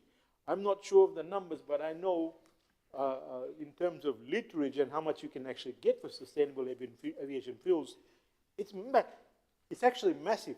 Instead of the fighting about whether it's $100 a ton or $105 a ton or $85 a ton, it's peanuts. It is actually peanuts. We can't even find people to cut the cane anymore. We have to get, well, maybe the prisoners have got some work. The prisoners actually come and do it. We may even start looking at bringing in people from overseas, and it's already happening, to actually cut the cane. This is our industry that put this country on the map. We need to all wake up and start thinking what this report actually says, Honorable Speaker. This report and the findings in it are true and correct. This report and the findings, and I think I take my hat off to the committee for being so frank and so brutally honest about an industry that doesn't need a Band-Aid measure anymore. I think the committee and the task force for the Sugar Committee has actually got a tremendous task ahead of it. I wish them well, and I just hope that they really read this report and maybe sit down with our own committee, sir, and have a chat, because they've done a phenomenal job in putting this report. Well, I agree with the recommendations in the report, and God help the sugar industry, sir. Thank you very much. Thank the Honorable Koya. The last speaker is the Deputy Prime Minister, Honorable Kamkamida. I give him the floor. Thank you, Honorable Speaker. I rise to lend my support to the report by the Standing Committee on Economic Affairs, and congratulate them on a very timely and honest assessment of the sugar industry, Honorable Speaker. I thought I'd just start my comments by just reading perhaps the concluding paragraph in the report, Honorable Speaker. The Fiji Sugar Corporation stands at a critical juncture. The 2025 annual report obscures a deteriorating operational reality. The lowest sugar production in 15 years, a revenue collapse of nearly 25%, a debt burden that remains unsustainable despite the largest government bailout in the corporation's history, a continued decline in the sugar production, persistent inefficiencies in cane supply and harvesting practices, and mill infrastructure that requires extensive restoration when it is 140 years of age, Honorable Speaker. Honorable Speaker, I think it is fair to say in this House, this is no longer a political issue, this is now a national issue. And every single parliamentarian in this room needs to take heed of this report, and let's knuckle down and do something about it. Honorable Speaker, I'd like to credit the Honorable Prime Minister for coming up with a select committee on sugar. I, of course, to be honest, when the idea was mooted by Honorable DPM Biman Prasad, was a bit skeptical. Perhaps with my political lens on. But as the conversations progressed, Honorable Speaker, what became apparent was this is a national crisis on our hands, Honorable Speaker. We have ignored the problems for too long, and it's now staring us in the face. Having said all of that depressing information, Honorable Speaker, I have to say that I am optimistic that we can fix the sugar industry. Honorable Speaker, our movements around Fiji, in the West, in Lambasa, give us confidence that we can find solutions to the sugar industry. Honorable Speaker, the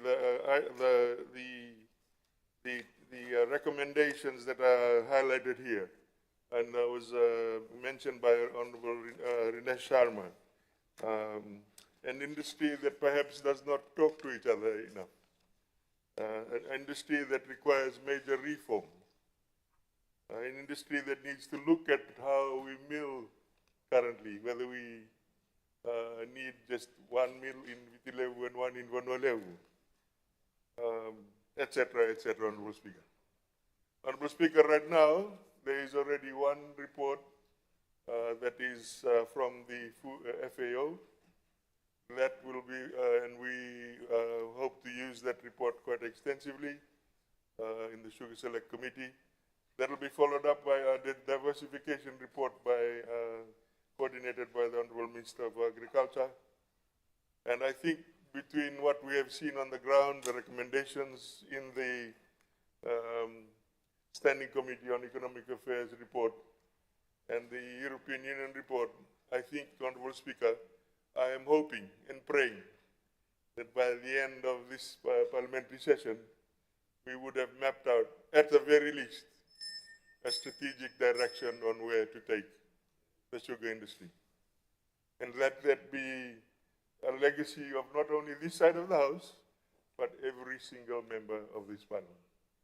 That we can proudly say that we actually did our best to find a way forward for the sugar industry. I support, Honorable Speaker, the recommendations made in this report. I congratulate the committee for its honesty and forthrightness, and I support the report, Honorable Speaker. Thank you. I thank the Honorable Kamkameda. I will now call on the Honorable Thumbuna, the Chairperson of the Standing Committee on Economic Affairs, to speak in reply. Thank you, Mr. Speaker, sir.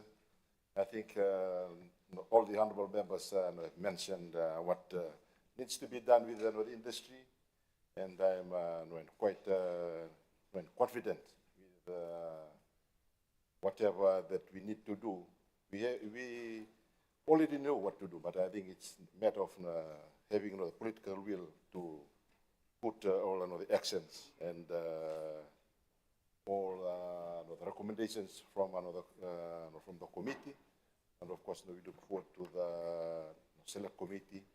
All the work that we are intending to do has to be in cohesion so that we can have a sustainable plan for the industry into the future. I have no other comments, but I would like to thank every honourable member for their contribution, and I do support another motion before the House. Thank you. I thank the Chairperson of the Standing Committee, Honorable Thumbuna. The Parliament will now vote to note the content of the report. Does any member oppose the motion?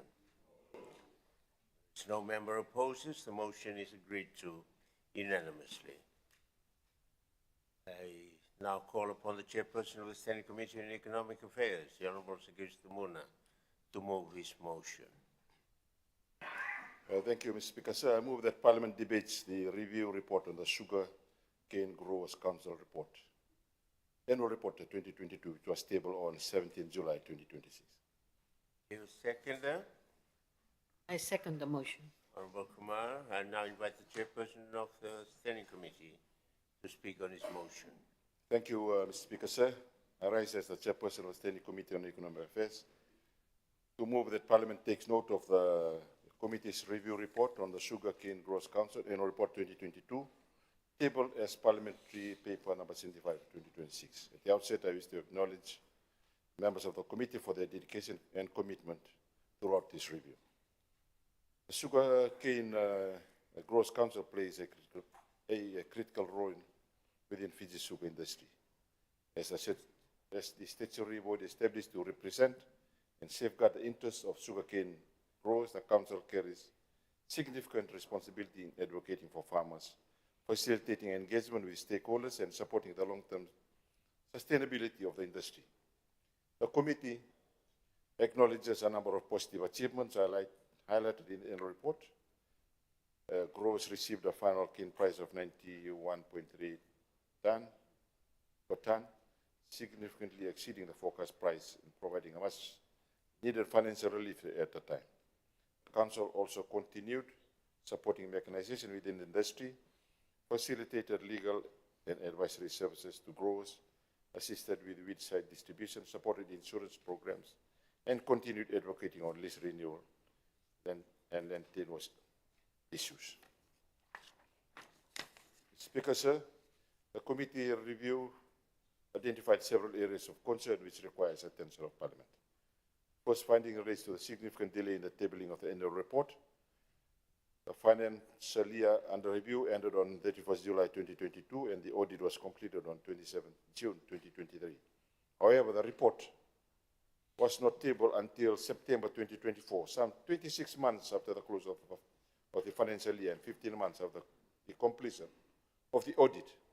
The committee considers this unacceptable and inconsistent with the requirements of the Sugar Industry Act. Such delays undermine Parliament's oversight role and diminish accountability for the use of public resources.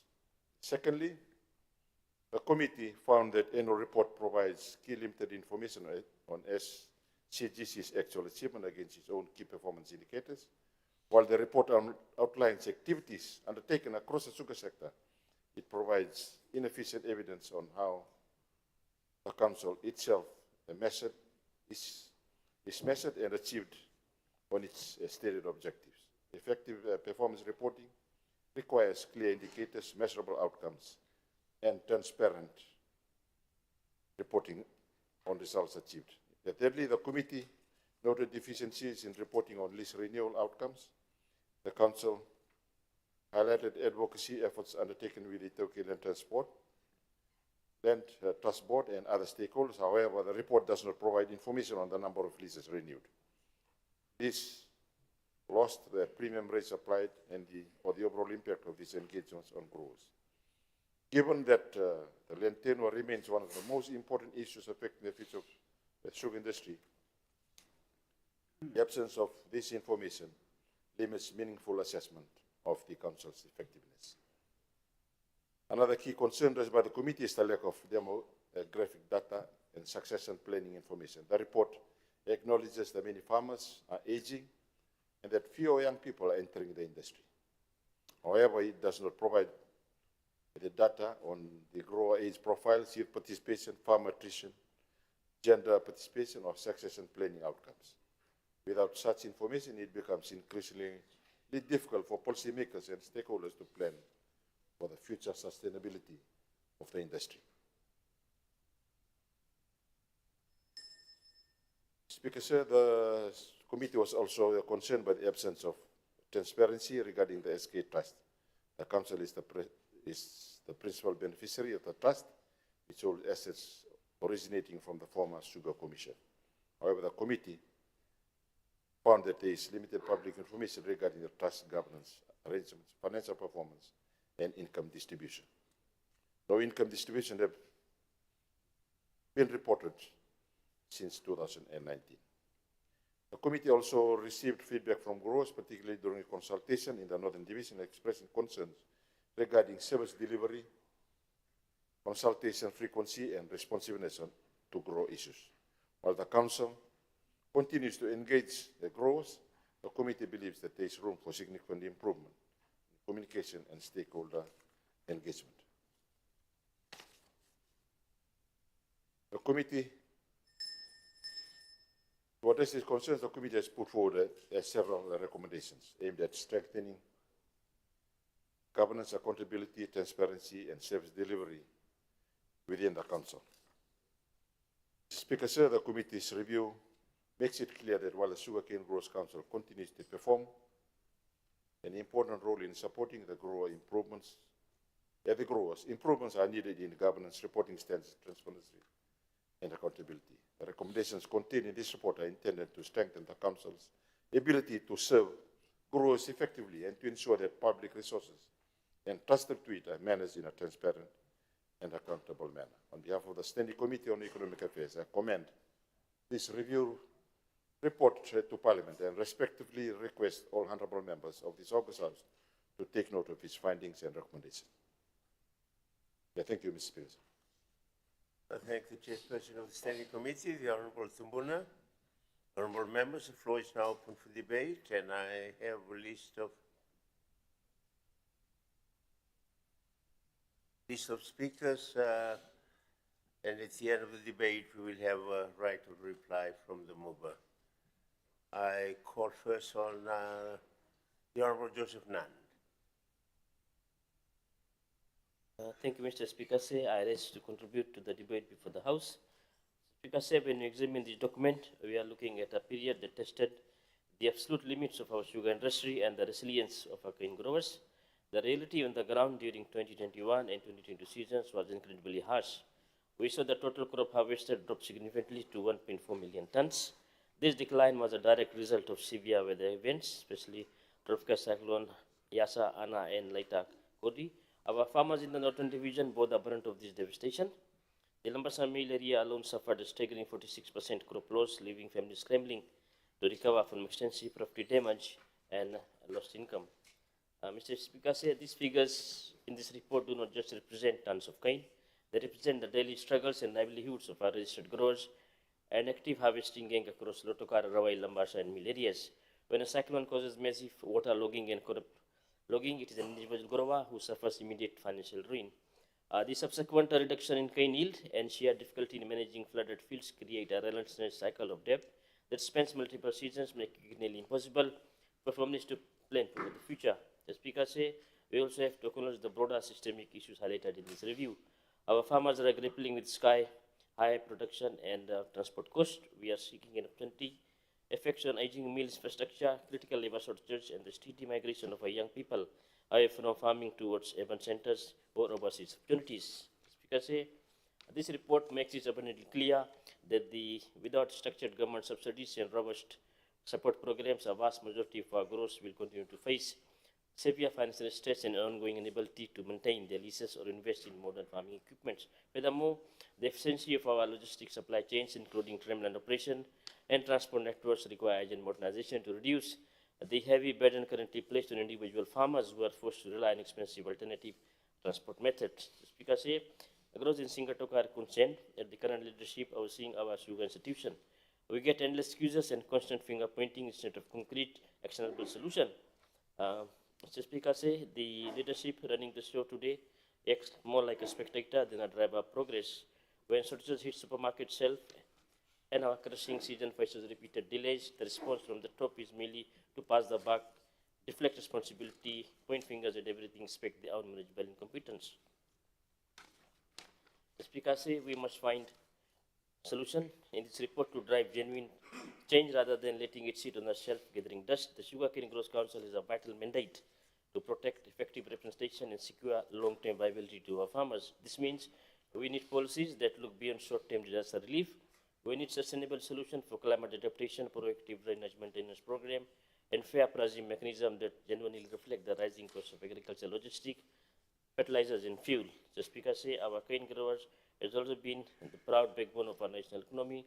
They do not just need our sympathy after nature disaster strikes. They need robust, proactive support. They need us to ensure that the Council and the broader administration are inadequately equipped, properly funded, and generally driven to protect their interests on all fronts so that the next generation sees a viable future in agriculture. With this, Mr. Speaker, I support the motion before the House. Thank you, sir.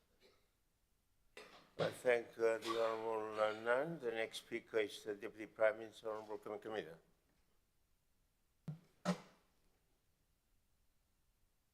Thank you, Honourable Speaker. In the interest of time and because of the lateness of the night, I don't intend to be too long. My interest in contributing to this debate, particularly with this report, is basically, firstly, thank you to the Standing Committee on Economic Affairs for the production of the report on the Sugarcane Growers Council. And of course, as mentioned by the Chair, the Cane Growers Council performs a very important role in the sugarcane growing industry. It is essentially the body that looks after farmers' welfare, in principle. And Honourable Speaker, one of the things that certainly the Select Committee has discovered in our moving around, Honourable Speaker, is the representation of the Sugarcane Growers Council. And perhaps as an add-on to the findings that have been produced by the committee, Honourable Speaker, I would like to add on the fact that urgent attention needs to be paid to ensuring adequate representation of the farmers on the council. That was very apparent that it was something that was lacking, Honourable Speaker, when we were moving around.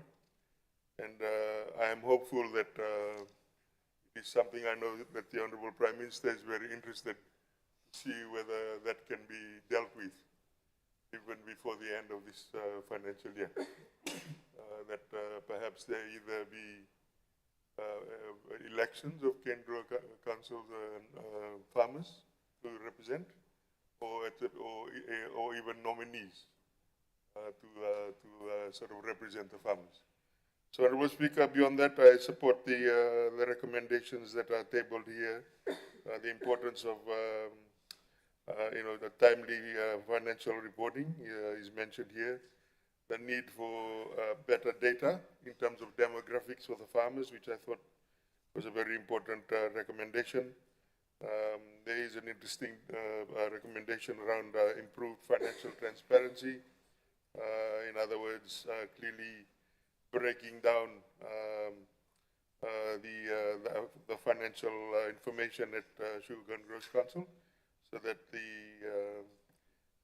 where the grant money of the Fiji government is going to can be better understood, and also the need for KPIs for the Sugar and Growers Council. So, Honourable Speaker, I support the recommendations of the committee, and would like to add on the fact that at the earliest time possible, certainly the select committee should look at getting proper representation into the Sugar and Growers Council.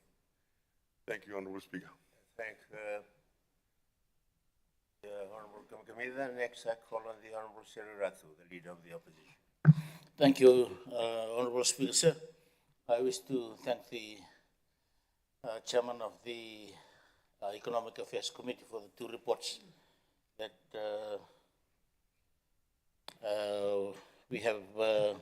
we are discussing this evening, Honourable Speaker, although it's late into the night, but very important reports. So I wish to acknowledge the Economic Affairs Committee. But at the same time, I wish to raise my concern and disappointment, Honourable Speaker, sir. While we are here seriously discussing these very important reports, the Minister for Sugar is not in the House. I know that he was served, the Minister for Multi-Sugar and Multi-Ethnic Affairs. Well, he was addressed this morning by the Honourable Speaker as well, Minister for Sugar and Multi-Ethnic Affairs. And in his contribution to the debate, he was addressed as Minister for Sugar, for Waterways and Agriculture. So I'm disappointed that he's not in the House. He was only served a yellow card for 1.5 hours. He's not in the House. Not only that, all the meetings for the Special Committee on Sugar, he has not attended one. The consultations that we are talking about the serious business, but it's I don't know. We respect the decision of the Honourable Prime Minister because Cabinet is his prerogative, but we need someone who is serious about this industry. And I wish to raise that concern, Honourable Speaker, and forgive me for that, Honourable Prime Minister. The sugar industry, we all know the problems that are there. And I thank Honourable Kamkamida for bringing up the issue about the elections of the National Farm, the Growers Council. I know that there are 38 representatives supposedly, and 8 from government appointed. This was something that government promised to hold these elections, and I hope that we can keep to this promise. We have gone with, done with municipal council elections. It's not going to be held. I hope that at least this one can, because the farmers, during the consultations, they keep bringing this up, Honourable Speaker, sir. I will not talk about the, as alluded to by the Honourable Chair, the positive outcomes, but perhaps I just focus on 2 issues. One is the land tenure. That's very important for the farmers. I acknowledge TLTB CEO Mr. Nata for his attendance in the meetings and the assurance that he is giving the farmers. But I hope that we will look at the lease renewals seriously because it is very, very important for the farmers, Honorable Speaker, sir.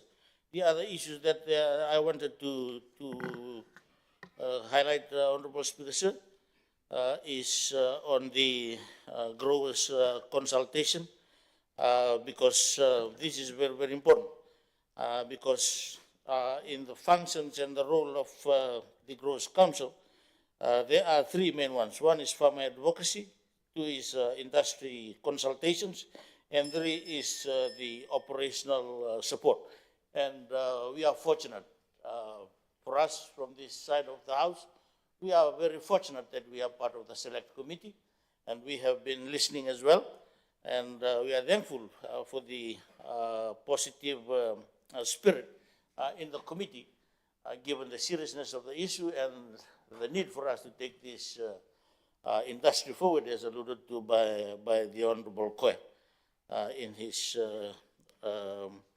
contribution in the previous motion, Honorable Speaker, sir. In conclusion, I think for us, the question remains, where is the industry heading? And the Honorable Kamkamida has alluded to two of the key reports that we have now, the diversification plan and, of course, the FAO report. That is very, very critical for us. And I just wish to say, Honorable Speaker, sir, that let's support our farmers. Without the farmers, there will be no FSC, there will be no SRIF, there will be no South Pacific fertilizers and so forth. So let's provide all the support that's needed to keep the industry going. And we hope that we will see light at the end of the tunnel after we've gone through this. But I hope that government will take the lead, particularly from the office of the minister, because it's serious and we really need all the efforts from both sides of the House, Honorable Speaker, sir. Thank you. I thank the Leader of the Opposition. Before I ask the last speaker, with all due respect to the Leader of the Opposition, I would not like to cast any aspersions on the reasons the Minister for Sugar is not with us this evening. I will leave it to his good judgment to explain to the House of his absence. I'll leave it at that. I will now call on the last speaker, the Honorable Professor Prasad. Thank you, Mr. Speaker. I thank the committee for the very good report, good set of recommendations. As alluded to by other colleagues, the Sugarcane Growers Council, Mr. Speaker, was a very important or remains a very important institution within the overall sugar industry framework. And historically, and even now, until Sugarcane Growers Council was the elected council was abolished in 2007, we've had appointed Sugarcane Growers Council, which has been operating as an institution and working in the interest of the farmers in a way that the farmers have always felt that they have been shortchanged because they were used to the elected representatives from different cane growing districts and cane growing areas. It operated like a sort of a cooperative, and there was a lot of advantage of that cooperative, in the sense that farmers were able to interact, they were able to share, and they had a very structured representation in all the other sugar industry institutions. And I think those were taken away when the Sugarcane Growers Council was kind of established, after elections were not being held. So one of the issues that farmers and the growers representatives have raised with us during the committee's consultation with growers, at least in the West, and I'm sure similar issues were raised in the Northern Division, is the lack of representation of the growers' views in other sugar industry institutions like the Fiji Sugar Corporation, SRIF, maybe the South Pacific Fertilizer Company, Sugarcane Growers Fund. These are important institutions where direct decisions or decisions made by these institutions directly affect the farmers and their interest in terms of their own well-being within the industry. So I know the Minister for Agriculture and Minister for Sugar agreed that we need to look at Sugarcane Growers Council representation in those institutions, because that will, as Deputy Prime Minister, Honorable Deputy Prime Minister Kumkumida mentioned, I think that's something that can be done immediately, through appointments by the minister responsible of growers' representatives from the current Growers' Council to these institutions. I think that will bring, or that will give some confidence to the farmers as to what these other institutions are doing and whether they are working in their interest. Because, Mr. Speaker, said we had some very, very vicious attack on some of those institutions by the growers themselves. And I think it is partly because they felt that they were not represented, and some of these people who are running these institutions like FSC, Growers Fund, the Sugar Research Institute, etc., were not working in the interest of the farmers.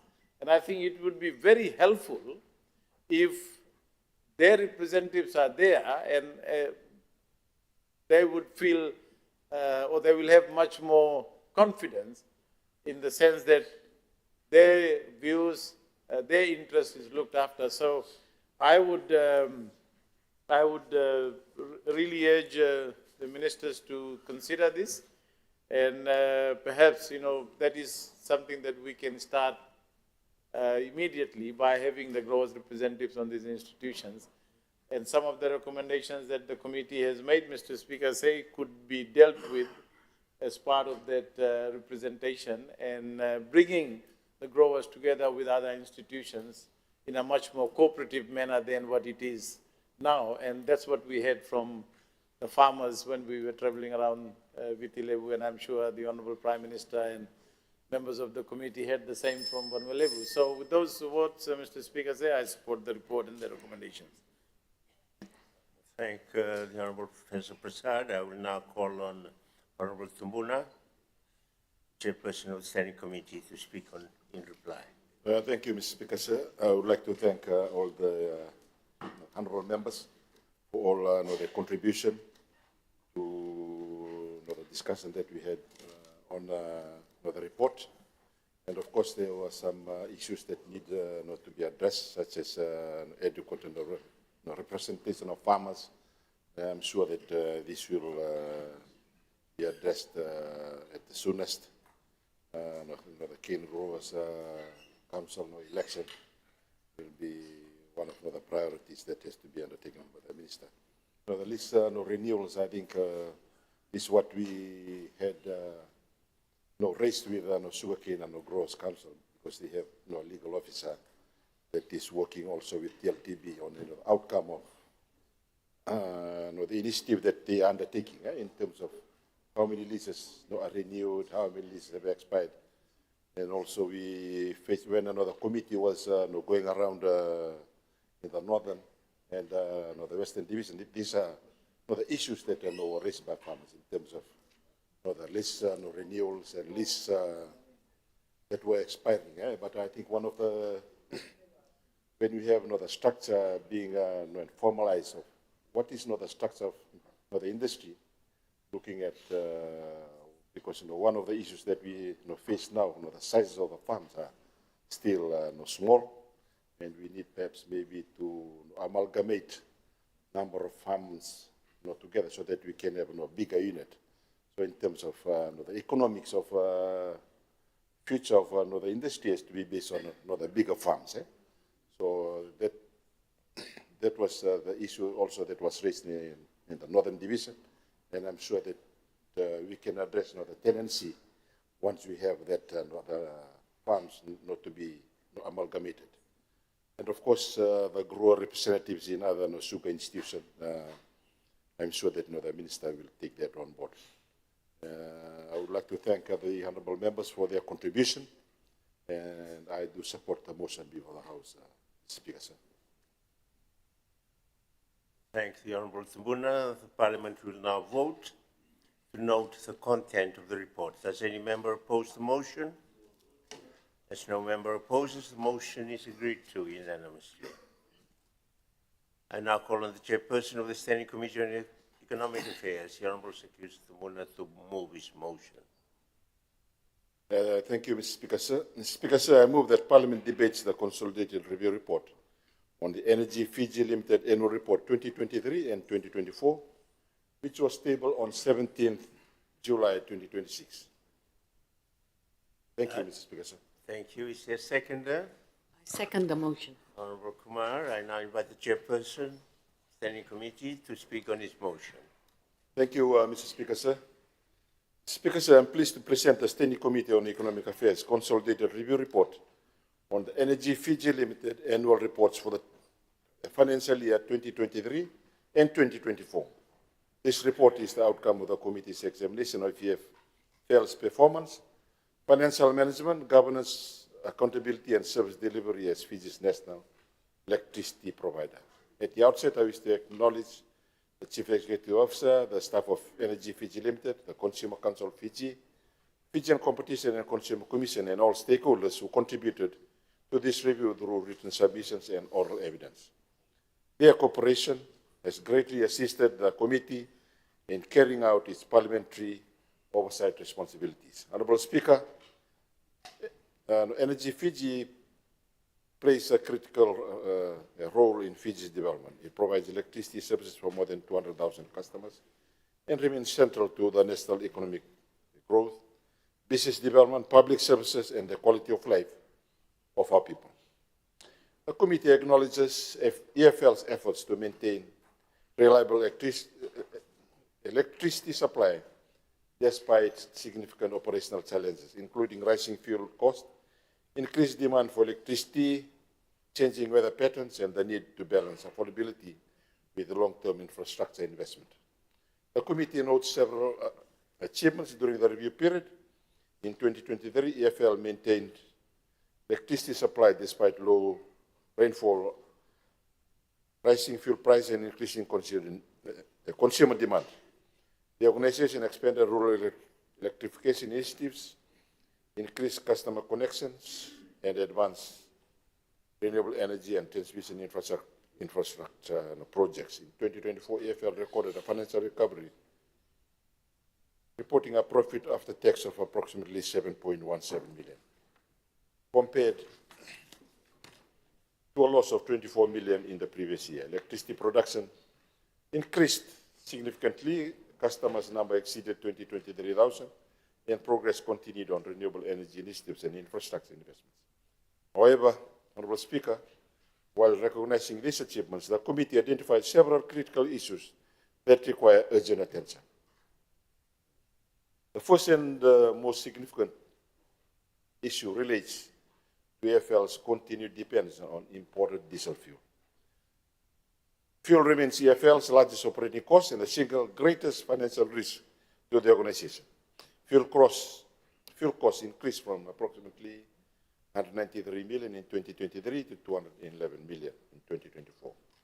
Secondly, the committee found that rising debt present a growing financial challenge. EFL's total loans increased from 169.5 million in 2023 to 225 million in 2024, representing an increase of more than 55 million within a single year. While the committee acknowledges that borrowing may be necessary to finance critical infrastructure, the combination of rising debt, higher fuel costs, and delayed capital investment raises concern regarding long-term sustainability. The committee also identified significant concerns regarding capital expenditure implementation. For several consecutive years, EFL has consistently underspent its approved capital expenditure budget. The committee noted that over the last 7 years, approved capital expenditure exceeded actual expenditure by approximately 540 million, meaning that less than half of the approved projects were implemented. This pattern raises serious questions about project planning, implementation capacity, and whether consumers are receiving infrastructure improvements which tariff increase were partially justified. Another concern relates to transparency regarding dividends and consumer shareholder benefits. Honorable Speaker, the committee also examined the issue of containerized diesel generator higher cost. EFL incurred approximately 21 million in 2023 and 81 million in 2024 on the hiring of containerized diesel generators. Given EFL's awareness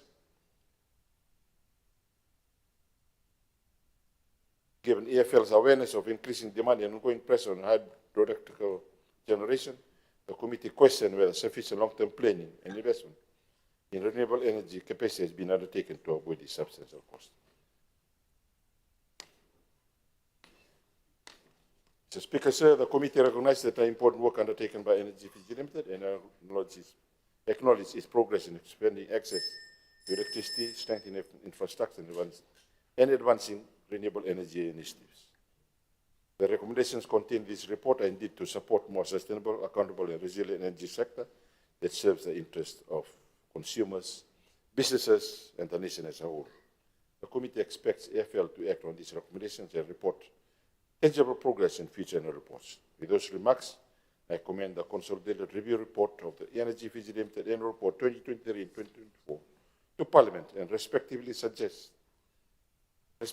request our honourable members to take note of findings and recommendations contained therein. Thank you, Mr. Speaker, sir. I thank the chairperson. It's been a long day, guys. Honourable Tambuna, thank you for the presentation of the report. Honourable members, the floor is now open for debate on the motion, and I have a list of speakers. At the end of the debate, we will have Honourable Tambuna respond. I first invite the Honourable Pramila Kumar. Thank you, Mr. Speaker, sir. Mr. Speaker, sir, EFL is not an ordinary company. It is a monopoly providing an essential service to the nation. Every household, business, and virtually every sector of our economy depends on this single entity for reliable and affordable electricity. That is why this House must look at the performance of EFL and scrutinize how they provide this service to the people of this country. Mr. Speaker, sir, as the chair has highlighted, they failed to spend or build, or they failed to, sorry, sir, it's too late in the evening. Make exceptions, sir. All right. Let me speak on the capital expenditure. Between 2019 and 2025, EFL had budgeted $1 billion for approved capital projects, but they were not able to deliver that, and that's over 7 years. Now, the committee has recommended that the recommendation is for the performance audit to be conducted by the Auditor General. And I strongly support that. If more than $500 million of approved capital expenditure was not delivered, the public deserves to know why. Was it the procurement delays, lack of capacity, financing constraint, poor project planning, or were projects repeatedly approved without the capacity to deliver them? Just to make all of us feel happy that something is happening in that area, but they never had the mind to deliver. These questions must be answered, Mr. Speaker, sir. Mr. Speaker, sir, the committee also examined the cost of hiring containerized diesel generators. And what we found that during that period, there was a low rainfall and high demand for electricity. So they had to depend on fuel to provide that extra demand. But the question here is, why did they spend 53 million over 2 years just hiring these containers, when ownership could have been much cheaper if they owned it? Because later on, precisely that's what they did. They just bought the containers. Why didn't they do it initially, after spending 53 million? Mr. Speaker, sir, the second concern is transparency around dividends and customer shareholder benefits. EFL very happily reports in their annual reports that approximately 40.68 million was paid out in dividends to shareholders in 2023. Yet, there is nothing, absolutely no disclosure on how much was paid to customer shareholders who collectively hold 5% of the company. There is also approximately 49.5 million in interest earned on customer security deposit, which they're holding on to. Again, there is no clear disclosure on whether this interest was returned to customers, and if so, at what interest rate. If EFL is earning substantial interest on consumers' money, consumers deserve to know how that benefit is being treated. And this disclosure needs to be made in the annual report so that consumers can track whether the interest has been paid or not. Mr. Speaker, sir, I'm also turning to a very important issue affecting every electricity consumer, and that is the fuel surcharge, which was introduced as a temporary measure in response to rising fuel prices. FCCC allowed EFL to impose 5.91 cents per kilowatt fuel surcharge. At the same time, government also provided EFL with 4-month fuel rebate of 20 cents per litre for diesel and 12 cents for heavy fuel oil. So after 4 months, government will withdraw the assistance, fair enough, because the fuel price is coming down. But then what happens to the fuel surcharge? When will that be taken off? And we would like to know the answers for that. Because fuel surcharge was introduced as a temporary measure, and it should not become a permanent feature that the consumer should continue paying despite the fuel prices coming down. So some changes needs to be made on that. And the last point that I would like to make before I take my seat is EFL, being a monopoly, the only company any consumer can get the energy from. There is no other company that one can go to. Therefore, it's a very important service they must provide. And what we are told that they've cut the services after hours. They don't provide services during weekends or even long weekends. Now, you don't expect people to wait for Monday from 8 to 5 to lodge their grievances. This is unacceptable, and the services must be provided purely because it's a monopoly. Thank you, Mr. Speaker, sir. Thank the Honourable Kumar. I call on the next speaker, the Minister for Finance, the Honourable Emmanuel. Mr. Speaker, sir. Wish to thank the committee members for the review report on EFL. The government welcomes the committee's recommendations. They reflect key issues that are central to Fiji's long-term energy security, sustainability, affordability, and economic resilience. And I wish to update this August House that Energy Fiji Limited has carefully considered the recommendations in many areas and has commenced work to address the matters raised by the committee. Mr. Speaker, in my response, I wish to dwell on a few recommendations. One is in relation to the accelerating renewable energy investment and reducing Fiji's dependence on imported fossil fuels. I'm pleased to inform that EFL has already developed a comprehensive renewable energy transition plan and power development plan, which has been submitted to the Fijian Competition and Consumer Commission as part of the current tariff determination. This program is supported by extensive technical, engineering, and financial studies undertaken with development partners, including ADB, the World Bank, the European Union, and the European Investment Bank. The first phase of the program represents an investment of approximately $2 billion. Subject to financing and regulatory approvals, these investments are expected to increase renewable energy generation to approximately 60% by 2030, while placing Fiji firmly on the pathway towards achieving 90% renewable electricity generation by 2035. Mr. Speaker, sir, to address the committee's concern regarding EFL's financial sustainability and debt management, the government agrees that major infrastructure investments must be supported by prudent financial planning and sound debt management. EFL has confirmed that a long-term financing and debt management framework has already been established. This framework has been developed using international financial modeling, affordability assessment, and debt sustainability analysis undertaken with financial advisors and development partners. Mr. Speaker, sir, the committee also highlighted concerns regarding capital expenditure delivery and accountability.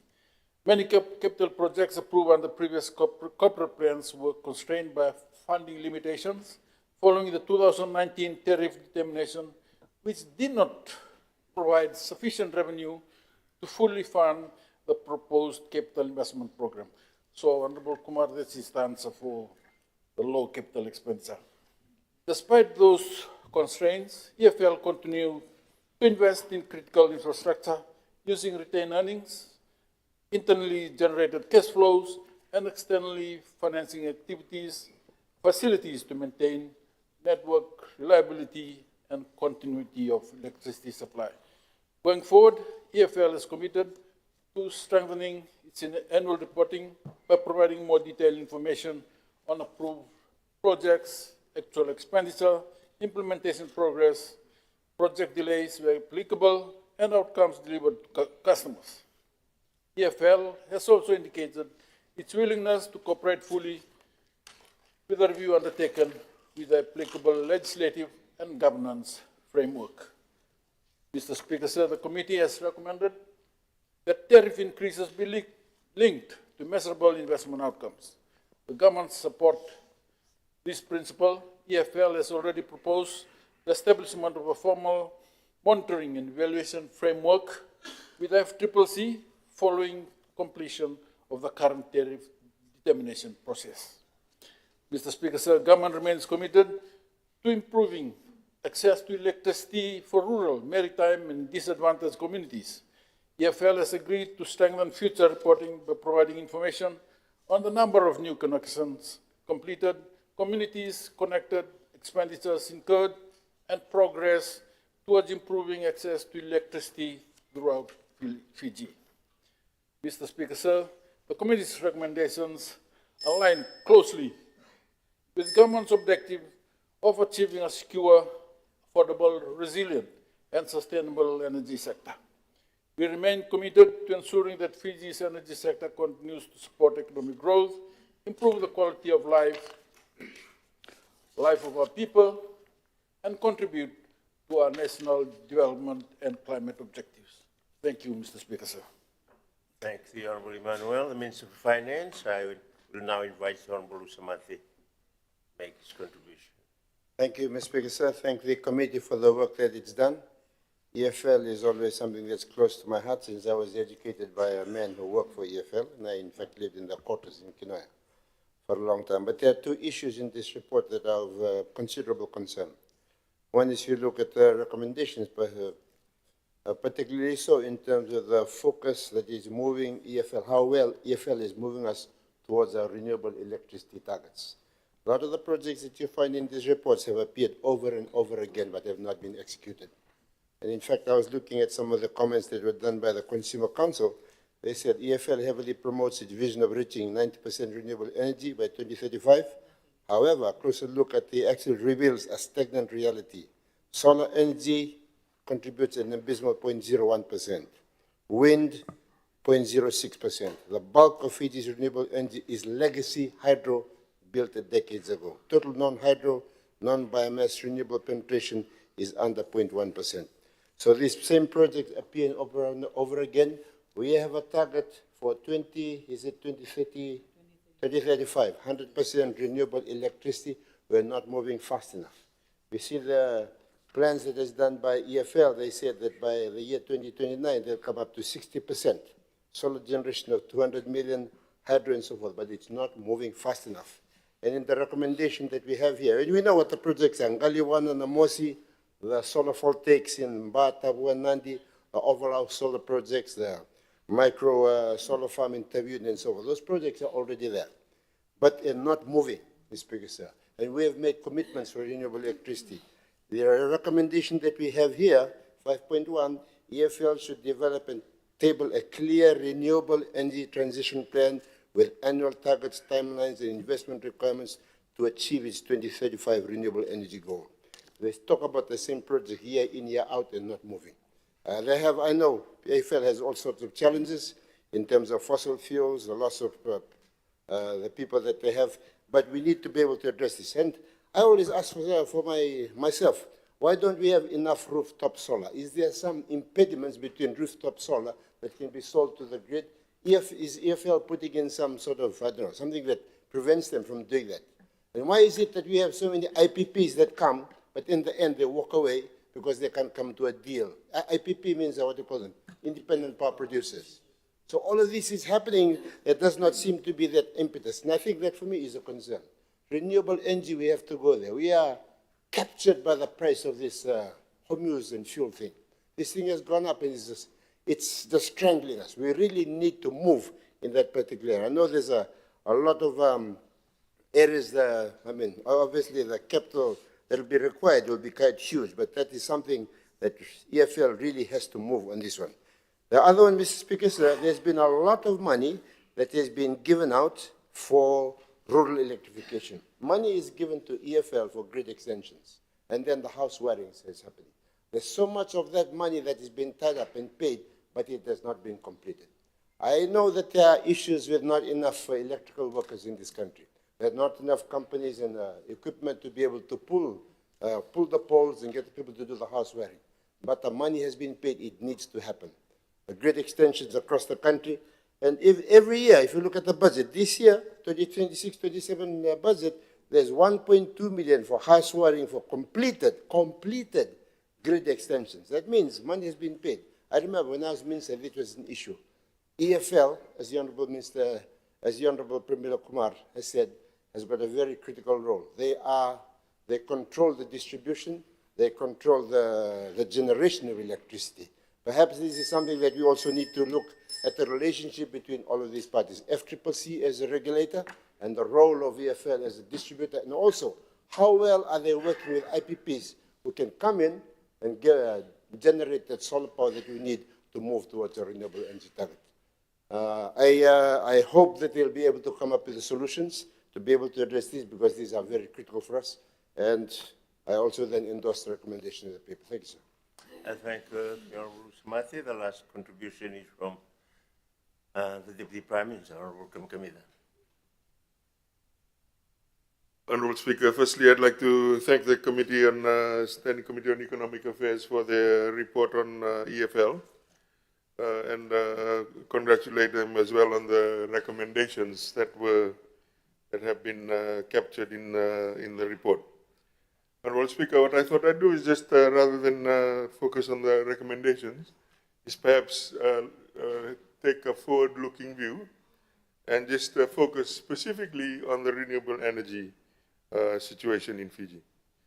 Honorable Speaker, it goes without saying that the other side of the house was in place for 16 years plus, and Honorable Speaker, there was no squeak of any renewable energy in the 16 years. The other point I'd like to make is this. and this is they're probably not aware of, the Namosi hydro scheme that was asked about. The Namosi hydro scheme that was asked about, that was stopped by someone on that side of the house because they wanted to sell the Japanese shares. That is a fact. That is a fact. That is a fact. We on this side of the house, Honorable Speaker, on this side of the house have reintroduced the Namosi hydro scheme. They are currently in discussions to start that scheme again. And Honorable Speaker, they wonder why there's no renewable energy. They didn't have the willpower to do anything about renewable energy. So, Honorable Speaker, coming back to... Point of order. Yes, sir. Honorable member is misleading the House. The Namosi, the 3 projects in Namosi were stopped by the landowners. The government was pushing for those particular projects. Nandarivatu was a project that was done by the previous government. So to say in this House that no renewable energy was done, Lakaro, the hybrid, Tukavesi, hybrid generation, Nambo, all of this, Nambo Green, all of that was taking place. To stand in this House, Buddha Bay, Mwani, you need to be able to speak truth. Honorable Deputy Prime Minister, he's contesting Honorable Speaker, yes. I can bring the gentleman, Dr. Philip, that actually was engineering the Namosi hydro project. And he can explain in writing in this House why that project was stopped. It was ready to go in 2019, and it was stopped. That is a fact. Honorable Speaker, but what I'd like to spend the rest of my time on... Just one moment. Let's clarify this. Because you made certain allegations, and it's been countered by the Honorable Usamate saying, querying the correctness of your information. You say you can prove it? The Nandarva to happen, that all the hydros happened, Kandavu, Buddha, Buddha Bay, Tukavesi. He said we did not do any renewable energy. That is not correct. We had Nambo green energy. Well, all of that took place. To the extent that they did something that I think would be for you to withdraw certain parts of your work, that they did not do anything, Honorable Deputy Prime Minister. They did something, however. Well, I'll accept that they did something, Honorable Speaker, but in terms of moving, the dial, in terms of the significance of renewable energy, over 16 years, Honorable Speaker, we're talking, it is insignificant. It is insignificant. We'll move on. Honorable Speaker, so I'd just like to explain why I'm confident in this renewable energy plan, Honorable Speaker. Number one, as soon as we got in, we changed the chairman of EFL. Number two, we changed the CEO of EFL in 2025, and what they have done is come up with a very detailed plan on what needs to be done. So, Honorable Speaker, in terms of the renewable energy plan for Fiji, Honorable Speaker, we do have a plan in place that will actually drive renewable energy going forward. Honorable Speaker, apart from some of the projects that are currently circulating, one of the things that perhaps that this side of the House will work on, which I agree with Honorable Usamati on, is the pricing for the independent power producers. And that is something that we will work on this side of the House, Honorable Speaker, and try and find some solutions to ensure that we actually move ahead with some of these very good projects that are on the pipeline. With those few words, Honorable Speaker, I support the report before the House. Thank you. I thank the Honorable Deputy Prime Minister, Kameda. I will always rely on the Deputy Prime Minister and Honorable Usamati to enliven the atmosphere of the House when it's very late in the evening. Right. I will now call on the Honorable Tumbuna, the Chairperson of the Standing Committee on Economic Affairs, to speak. Thank you, Mr. Speaker, sir. We have heard quite a lot of contribution from honourable members. And of course, I would like to thank honourable members for those very valuable contribution, which covered quite a broader range of areas that is covered in the report. The delay in capital and projects, containerize the generators, fuel surcharges, and of course the renewable energy, which has been alluded to by both sides of the House. I would like to thank the members again, and of course I would like to thank the chairman of EFL, and also the board members of EFL, and of course the management of EFL for their contribution and for their presentation to the committee.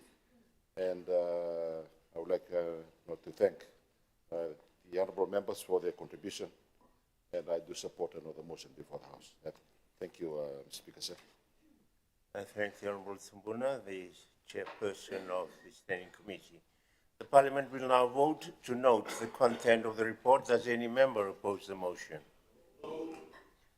No member opposes the motion. The motion is agreed to unanimously.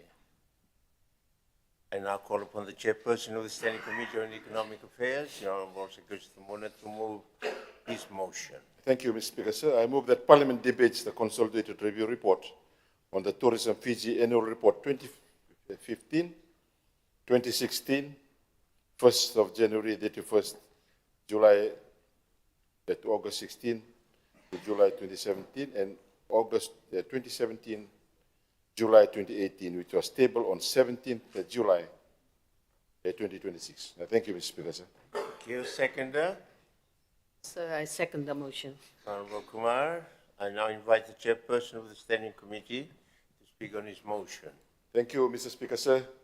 I'm pleased to present the Standing Order, Standing Committee on Economic Affairs. My apologies, Mr. Speaker, sir. It's a bit late into the night and we are a bit confused.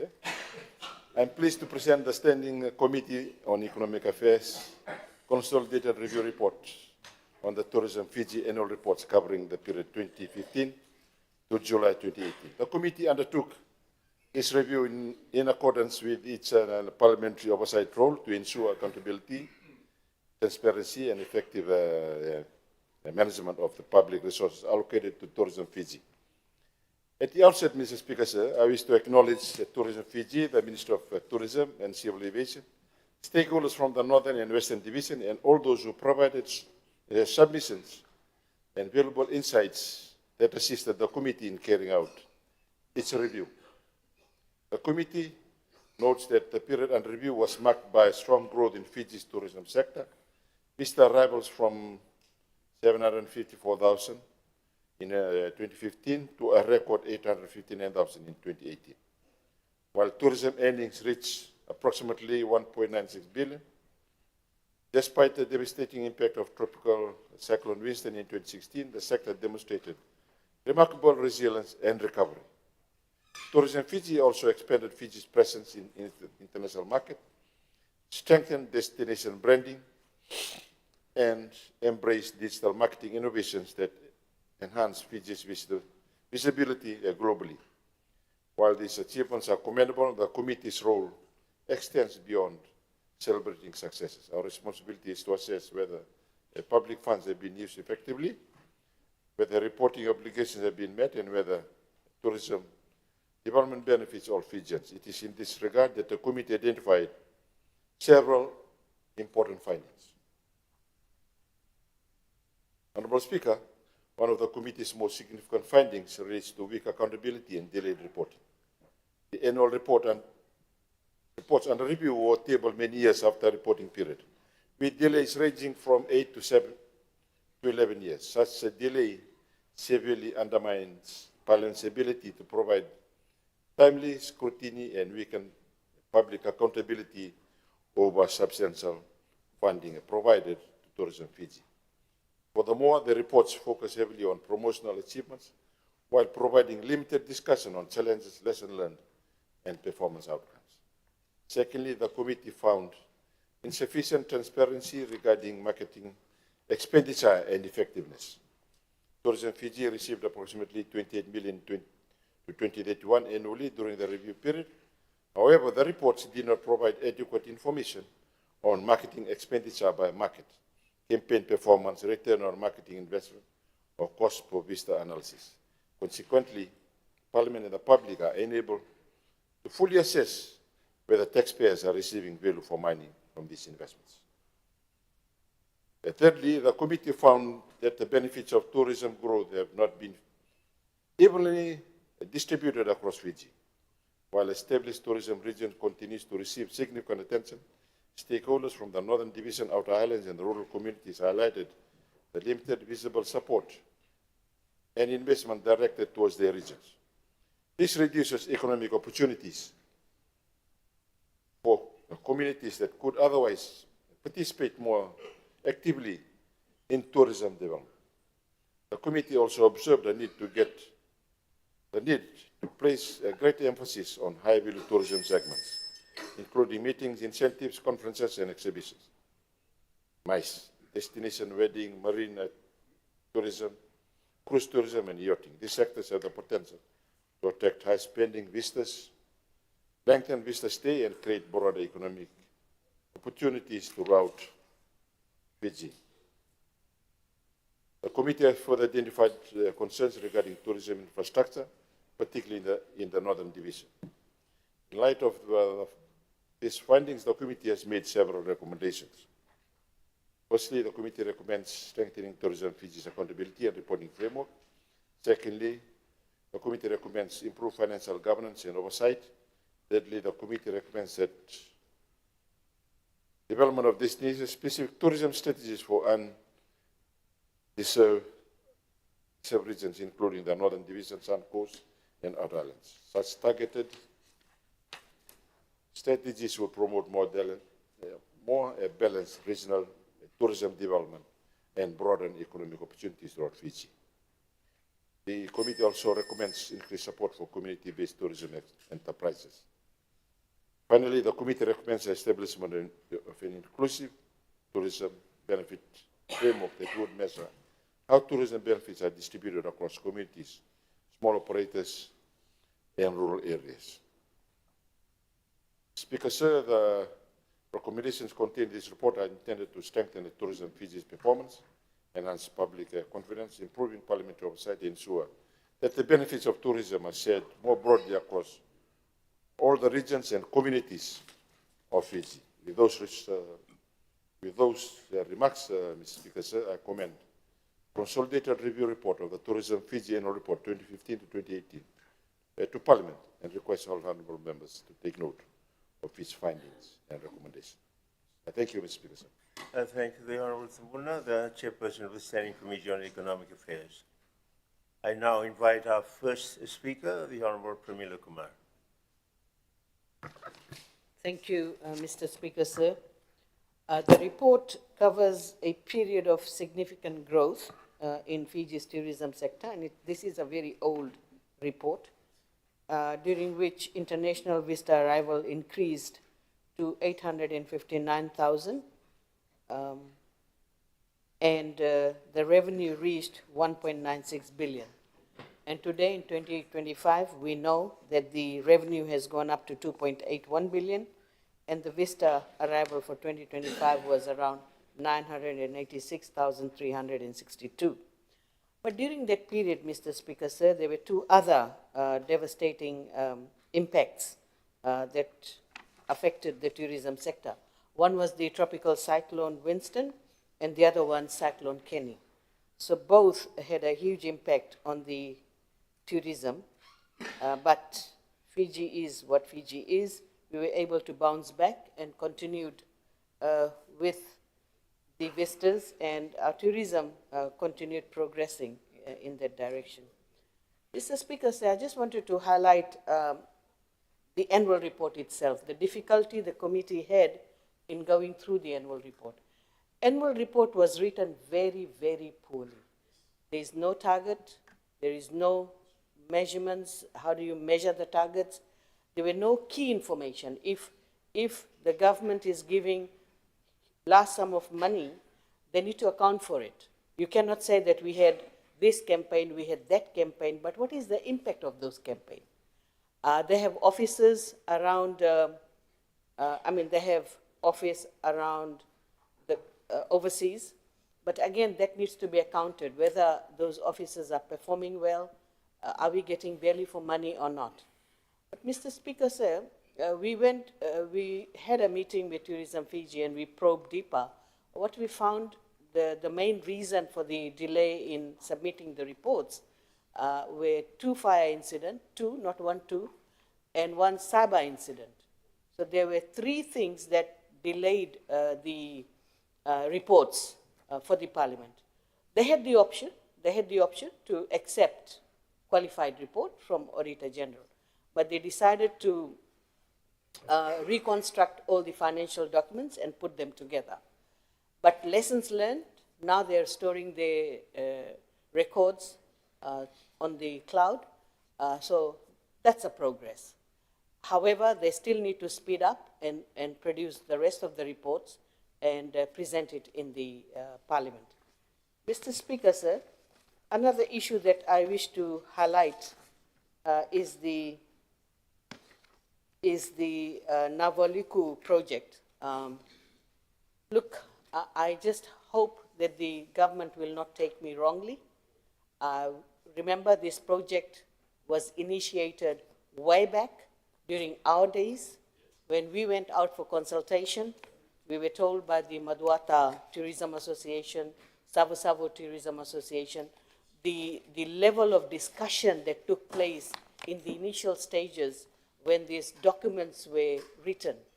And for any project to be approved, obviously, they've done the due diligence at that time. They understood the needs. And the whole idea of this project was to increase the tourism number. How do you increase the tourism number? That's the focus.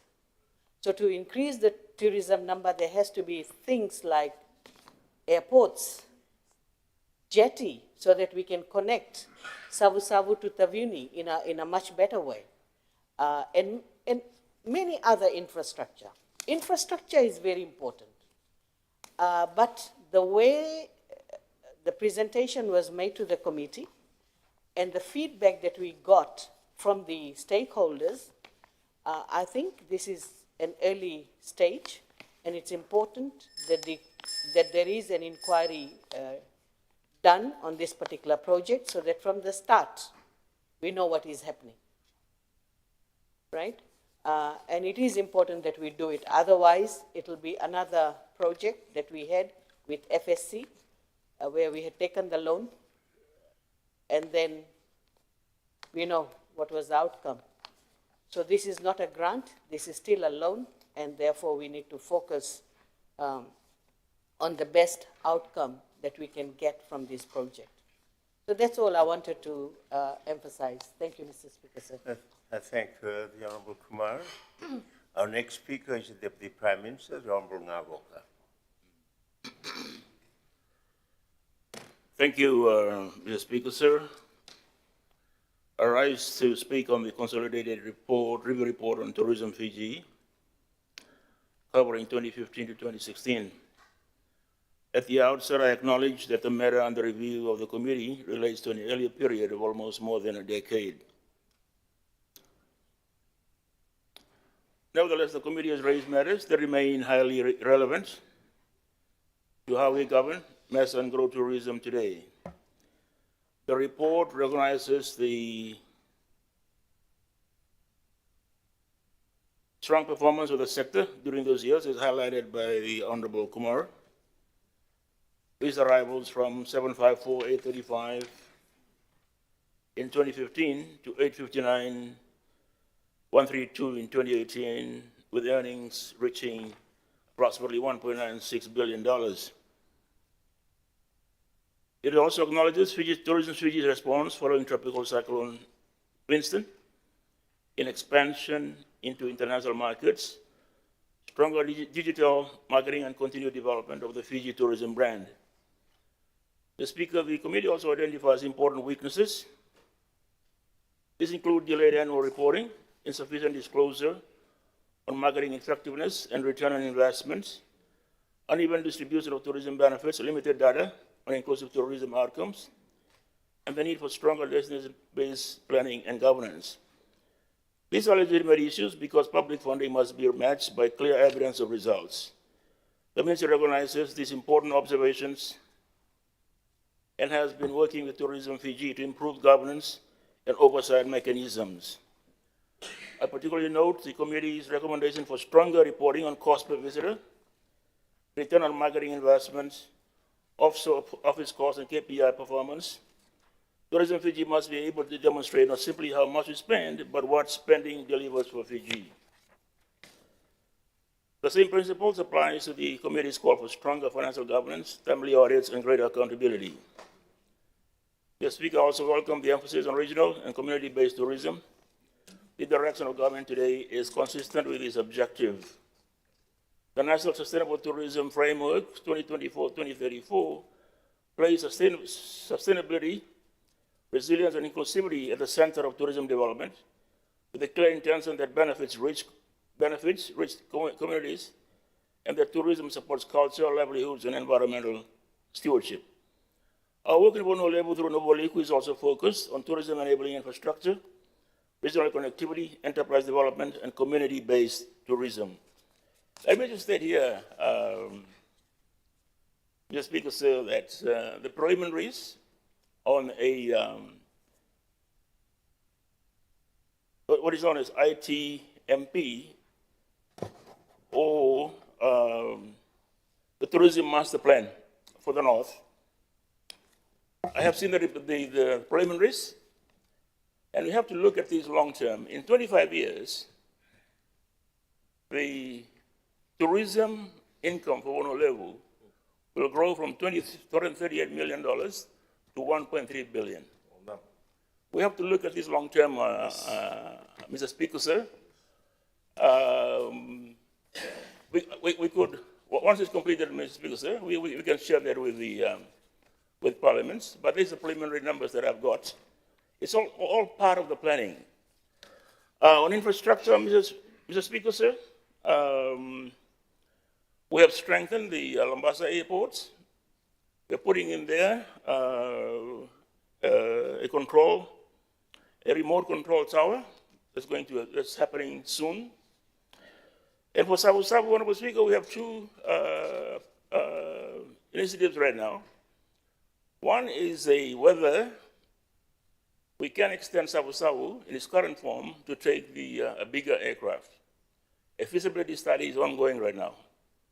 Over the years, people have said it can't be done because of the hills and all that, but there are people who are saying it can be done. So the World Bank is carrying out the feasibility study now. And also a greenfield airport, a new airport around Sabu Sabu. Tabiuni also is earmarked to take in the ATR-72. So airline connectivity is key, and it's happening, Mr. Speaker, sir. It's the nature of the beast with the World Bank projects. There's a lot of consultations, as highlighted by Honorable Kumar. Yes. Before it started, there was huge consultations, and everything they do must go through consultations. And you, at this point, because you don't have the expertise locally, we have to bring in experts from outside to come and lay the foundation for the next stages. That's MSMEs, Honorable Speaker, is a huge part of it that has been launched. I think to the tune of $8 million. So I'm just worried that some people are listening to a faction in Bono Levu and saying you must have an inquiry. No, this is the World Bank, this is the way they do things, yes. And it's progressing well, Honorable Speaker. As I've said, Honorable Speaker, 25 years from today, Bono Levu is going to be very different.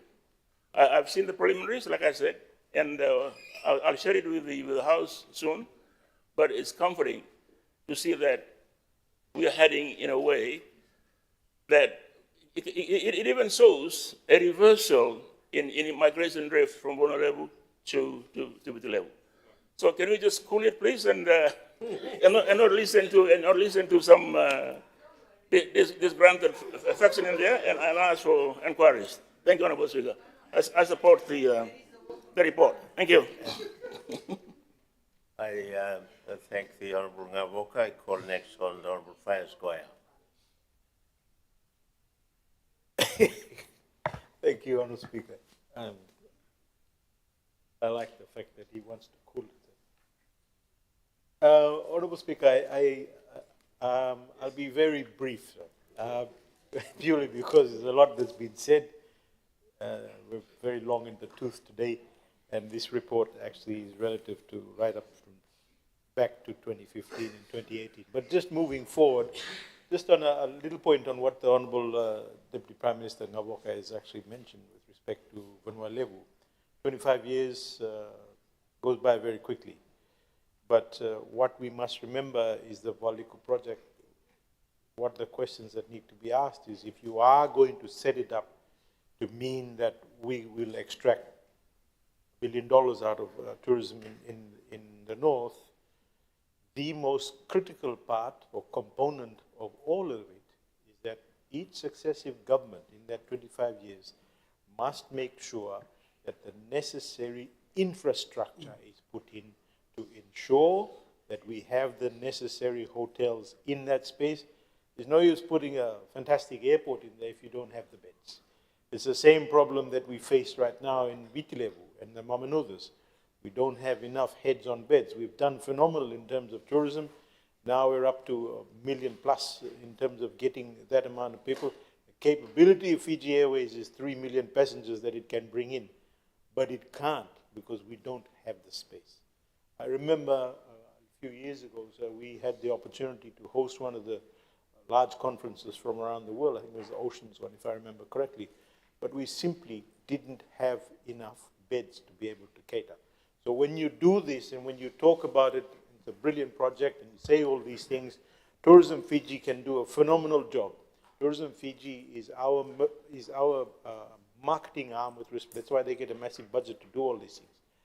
But it has to be done strategically. It has to be done in line with the fact that if you're doing X, then you must do Y, which is the necessary infrastructure. If you look at what's happening in Denarau now, there's an absolute infrastructure overload. We can't supply the sewage properly. We can't supply the water properly. All of these things need to, and these are hard facts that you need to speak about, Honourable Minister. These are the things that need to go in. So every successive government, whether it's your side of the house or this side of the house or somebody completely new. You see, the problem here is the best part that they think of their machinery is blame it on everybody else. I'll just put it into perspective. There's a particular person on the other side of the house who knows himself very well. He has this habit of saying 16 years, but guess what? You've had 1/4 of that and you've done nothing. And the last 4 years you've done nothing. So let's not go back there, but for the benefit of Fiji. I'm talking about the benefit of Fiji. It's no use blaming us. When you don't like it, you try and say, oh, you guys didn't do anything in the last 16 years. Well, you haven't done anything in the last 4 years. All you've written on is our projects. But the point here is, sir, in terms of Tourism Fiji, I think Tourism Fiji is the best thing for us, because we must remember, tourism is a private sector driven industry. We only have Tourism Fiji with respect to marketing. It obviously needs some corrections or guidance sometimes. Obviously with the Great Board it will do so. The recommendations that have been put in there by the committee are valued, but it obviously looked at only 2015 right through to 2018. But a word of warning, anything we do with respect to whether it's Navualeku project or whatever, all of that needs to work hand in hand. I see the Minister for Infrastructure is not here, but he would have been able to confirm whether there's enough infrastructure going in at the same time as us looking at these particular projects. I thank you, Honourable Speaker, for the time. I thank the Honourable Koya. The last speaker is Assistant Minister, Honourable Trinadeva. Speaker. Mr. Speaker, I want to start with what I believe is the most important issue in this report, accountability. These annual reports were compiled some 8 to 11 years back. That is a long time. An annual report that is overdue by 8 to 11 years in Parliament may tell us what happened, but it does not help Parliament hold anyone accountable when it matters. Tourism Fiji receives substantial government funding, public money. Parliament therefore needs timely and accurate reporting on how that money is being used and what it is achieving. The committee also found that the reports focus largely on achievements rather than giving a full picture of performance, challenges, and outcomes. Mr. Speaker, there is nothing wrong with reporting achievements. We want Tourism Fiji to succeed. But an annual report is not a promotional document. It is an accountability document. It should tell us what worked, what did not work, where the money was spent, and what results came from that investment. And this brings me to my second point. Who is benefiting from the growth of tourism in Fiji?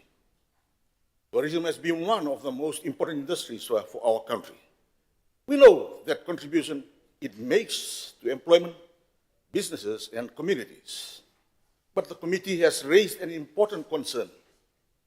Tourism promotion remains concentrated around established tourism destinations, while the Northern Division, the outer islands, and rural communities received limited visibility. As I've already said, Mr. Speaker, sir, it is an old report. Findings are from those old reports. Situation may have different now under the Deputy Prime Minister and the Minister for Tourism's leadership. Mr. Speaker, we need to spread the opportunities. There are communities throughout Fiji with some to offer our culture, our environment, our food, our oceans, and our way of life. Small tourism operators and community-based operators may not have the marketing budgets or digital skills of the big operators. That is why I support the committee's recommendation for Tourism Fiji and the Ministry of Tourism to provide digital marketing support to community tourism operators. Product and experience is already there. What is missing is the visibility. The committee has also recommended greater focus on high-value tourism, including meetings, conferences, destination weddings, marine tourism, diving, cruises, and yachting. These are opportunities that Fiji should continue to develop. But as we grow tourism, we should also be able to answer a very simple question. How much of that growth is reaching our communities? The committee has recommended an inclusive tourism benefit framework with measurable indicators to track how tourism benefits reach rural communities, Itoke communities, and small tourism operators. I believe that is important because tourism success should not only be measured by how many people arrive in Fiji or how well we market Fiji overseas. It should be measured by what tourism does for our people. Does it create jobs? Is there opportunities for small businesses? Does it bring income into rural communities? Does it give more parts of Fiji the opportunity to participate? Mr. Speaker, if tourism is everybody's business, then we should work towards ensuring that its opportunities and benefits reach more of our people. That starts with accountability. And show us those results, and those are benefiting communities across Fiji. And importantly, tell us on time. That, Mr. Speaker, is how we build a tourism industry that is not only successful, but inclusive and accountable. Thank you, Mr. Speaker, sir. I thank the Honourable Trinadeva, the last speaker on this motion. I will now call on the Honourable Tumbuna, Chairperson of the Standing Committee, to speak in reply. Thank you, Mr. Speaker, sir. I would like to thank the honourable members for their contribution. And I think their contribution has adequately covered the areas to be addressed by the Honourable Minister when he looks at the report. I have no other comments to make, and I do support the motion before the House. Thank you, Mr. Speaker, sir. I thank the Honourable Chairperson for the Standing Committee. The Parliament will now vote to note the content of the report. Does any member oppose the motion? There's no member opposes. The motion is agreed to unanimously. For our final motion for tonight, I now call upon the chairperson of the Standing Committee on Economic Affairs, the Honourable Sekusha Tumbuna, to move his motion. Thank you, Mr. Speaker, sir. I move that Parliament debates the consolidated review report on the Investment Fiji Annual Reports 2022-2023 and 2023-2024, which was tabled on 17 July 2026. Thank you, Mr. Speaker. You, is there a seconder? I second the motion, sir. Honourable Kumar, I now invite the chairperson of the Standing Committee on Economic Affairs to speak on his motion. Thank you, Mr. Speaker, sir. I'm pleased to present the Standing Committee on Economic Affairs Consolidated Review Report on Investment Fiji Annual Reports for the financial year 2022, 2023, and 2023-2024. This review was undertaken pursuant to the committee's mandate to scrutinize the performance, the governance, accountability, and effectiveness of public institutions and statutory bodies entrusted with public resources. At the outset, I wish to acknowledge Investment Fiji, the Reserve Bank of Fiji, and all stakeholders who contributed to this review process through written submissions and oral evidence. Their cooperation enabled the committee to undertake a thorough assessment of Investment Fiji's performance and reporting during the review period. Honourable Speaker, sir, Investment Fiji plays a critical role as Fiji's national investment and trade promotion agency. The committee recognizes the organization's effort to attract investment, facilitate exports, strengthen international partnerships, support business development, and contribute to Fiji's economic growth agenda. During the review period, Investment Fiji actively promoted Fiji through international investment forums, business missions, trade exhibitions, and engagement with development partners and investors across multiple sectors. The committee noted a number of positive outcomes. Investment Fiji reported increasing foreign direct investment inflows and managed a portfolio of 254 projects with approximately 42% progressing to the construction stage. The committee also commends Investment Fiji for diversifying investment beyond traditional sectors, with investments being promoted in agriculture, renewable energy, information and communication technology, real estate, and other emerging industries. Such diversification is important for strengthening economic resilience and reducing reliance on limited number of sectors. The committee further noted positive progress in export promotion activities. Export wins increased significantly from approximately 55.8 million in 2022-23 to 84.98 million in 2023-2024, while export leads grew from 940 to 1,027. These results reflect Investment Fiji's effort to expand opportunities for Fijian exporters in international markets across Asia, Europe, North Pacific, and the Pacific. However, the Speaker, sir, while recognizing these achievements, the committee review identified several important concerns. One of the committee's key findings relates to board performance and governance reporting. The annual reports provided very limited information on the performance of the board. Neither reports disclose the board's key performance indicators, number of meetings held, attendance records of members, and outcomes of board and subcommittee deliberations. Secondly, the committee found that verification of performance remains inadequate. Reported figures relating to investment outcomes, employment creation, export achievement, and diaspora investment initiatives were not independently verified through relevant agencies, such as Reserve Bank of Fiji, Bureau of Statistics, Fiji National Provident Fund, or other government agencies. The absence of independent verification limits confidence in the reliability and credibility of reported outcomes. The committee was also concerned about the reporting of employment creation figures. While the reports highlighted thousands of jobs generated through investment process, through the investment projects, there was insufficient explanation regarding how these figures were measured. Another area of concern relates to investor aftercare services.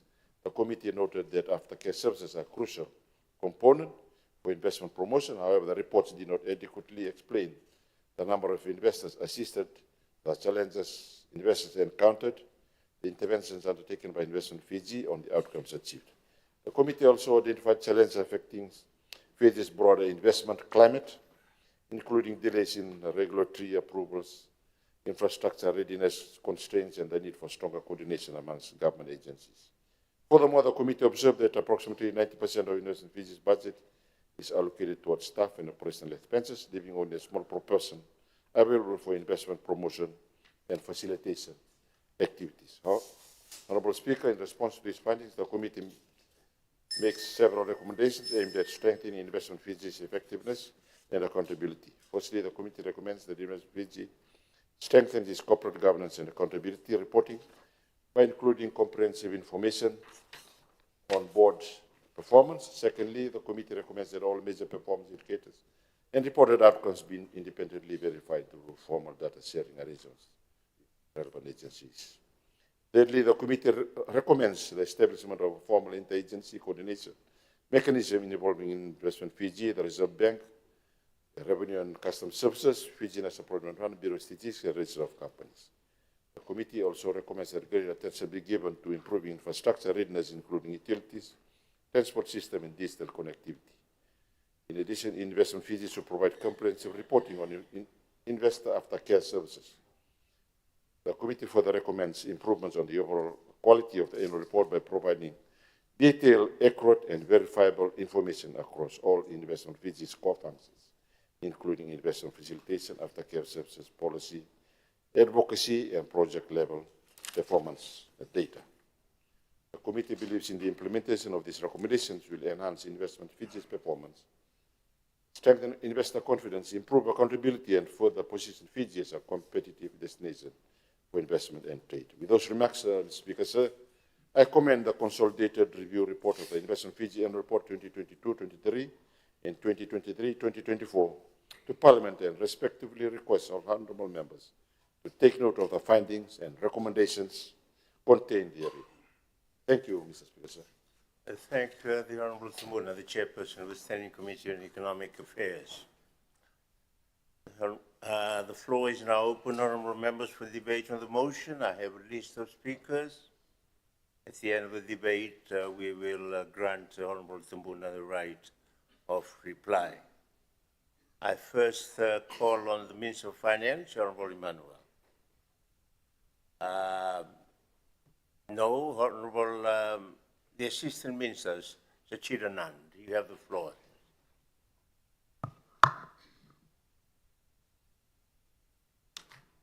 Thank you, Mr. Speaker, sir. Mr. Speaker, sir, I rise to acknowledge the consolidated review report of the Standing Committee on Economic Affairs on the annual reports of Investment Fiji for the year 2022-23 and 23-24. At the outset, I wish to thank the Honourable Chairperson and the members of the committee for their thorough review and constructive recommendations. Parliamentary oversight is an important part of strengthening our public institutions. The observation contained in this report provide us with an opportunity not simply to reflect our past performance, but also to work collectively towards improving the systems and environment necessary for sustainable economic growth and investment.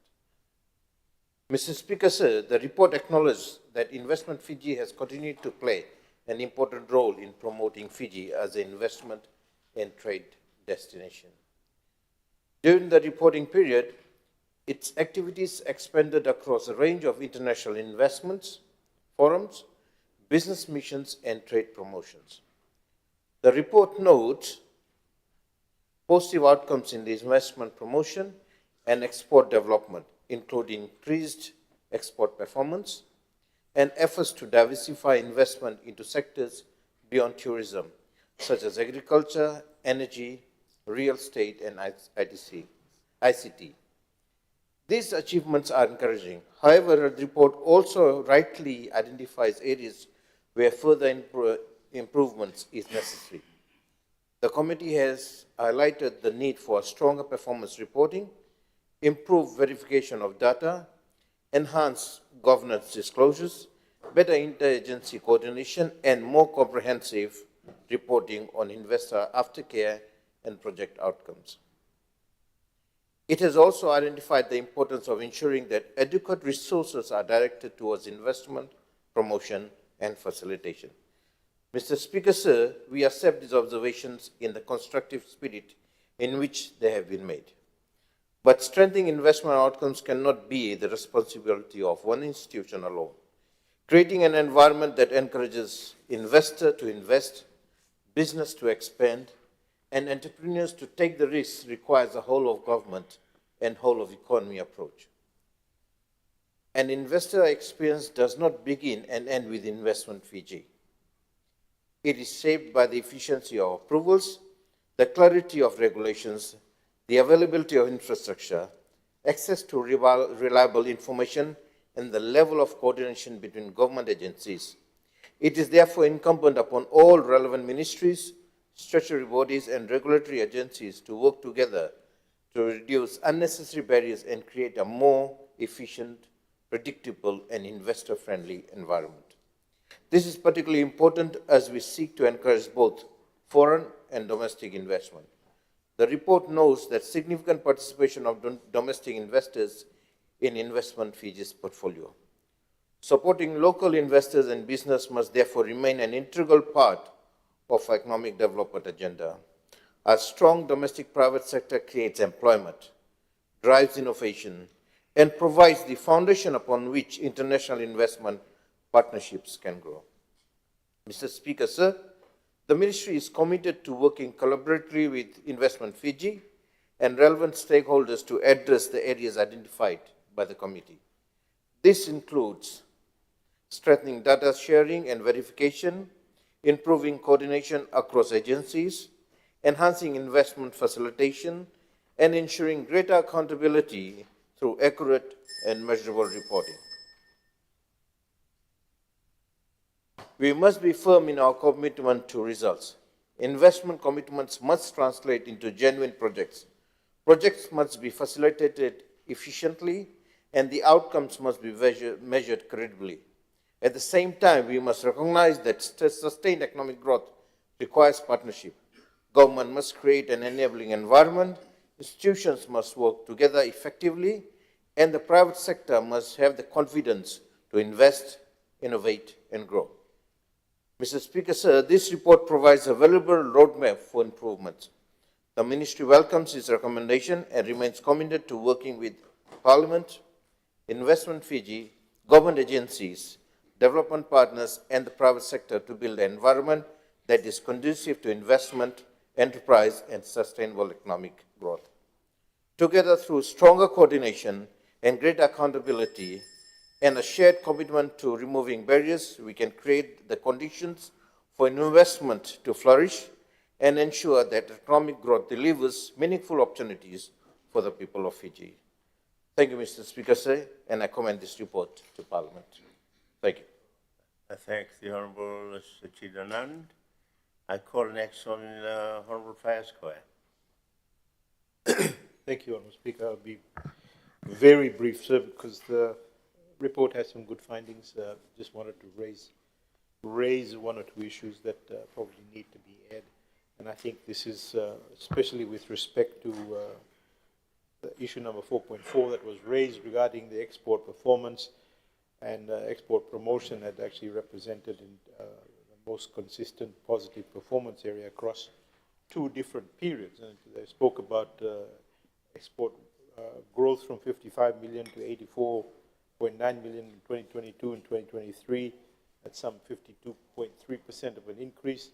But the issue that's being raised that neither the report doesn't either establish how the export values are independently verified, and in the absence of cross-referencing from the Bureau of Stats, these figures remain self-reported and unaudited. So these are questions that need to be asked when they actually do that. It's something that's very important. Something that's very important for us to get the correct figures with respect to export performance. Also, in terms of employment creation and whether it's unverified and untracked, the issue was raised by the committee, and I think correctly so. The report actually claims that 6,104 new jobs from investment projects, 2022, 2023, and 23-24, they claimed 7,399 new jobs.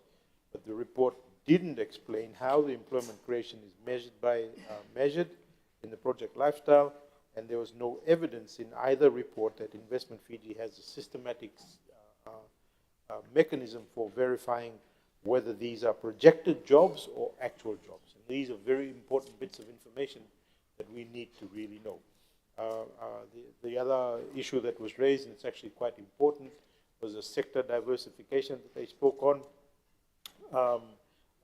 and the fact that from an investment portfolio perspective, Investment Fiji for diversified investments beyond tourism has to look at projects in agriculture, energy, real estate, and ICT, and in order to ensure that we have some good sustainable economic growth. Honourable Speaker, just a few more. Also, the challenges in attracting the investment, whether it's been recognized, such as the economic uncertainties, regulatory approval timeframes, infrastructure readiness, as I had mentioned earlier, which affects its ability to attract and facilitate new investments. These are things that need to come out in numbers and in facts and figures. I see that in terms of existing support to local investors, 59% of the projects in Investment Fiji's portfolio were actually led by local domestic investors. And again, it highlighted the need to support our local investors for economic development. Interagency coordination, I think a lot of that also has to do with the digital space, and there is a need for improved coordination amongst all the different ministries, and aftercare services that was spoken about. And lastly, sir, but probably more importantly, I think it also, this issue that's being raised about the promotional and the operational budget for Investment Fiji, the committee actually found that 90% of the Investment Fiji's budget is actually allocated towards its operational costs and towards staff, leaving only 10% for investment promotion, which is its core business, and facilitation activities. So with this budget ratio mentioned by the committee, Investment Fiji will face constraints to market investment opportunities and export potentials abroad. I know that Honourable Deputy Prime Minister Kamida was actually quite intent on ensuring that we got out all around the world to ensure that we attracted all that investment. This is an area that we need to look at in terms of their budget and how it's utilized, and how maybe we should even give them more in terms of marketing, because that is Fiji's promotional machine in order to get that particular investment country. With those few words, I actually support the recommendations of the committee's recommendations with respect to those issues. Thank you very much, sir. Thank the Honourable Faiz Koya. Finally, our last speaker for today is the Honourable Professor Prasad. Which one? Let DPM Kamida take my place, Honourable Speaker. Please go ahead. Right. Oh, if you want to give us both, you know. No, I've already established.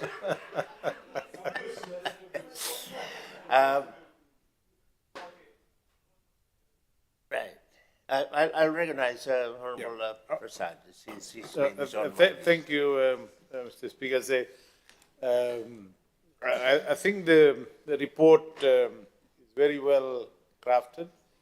I thank the committee for going through a number of issues with respect to investment potential, investment barriers, the nature of investment.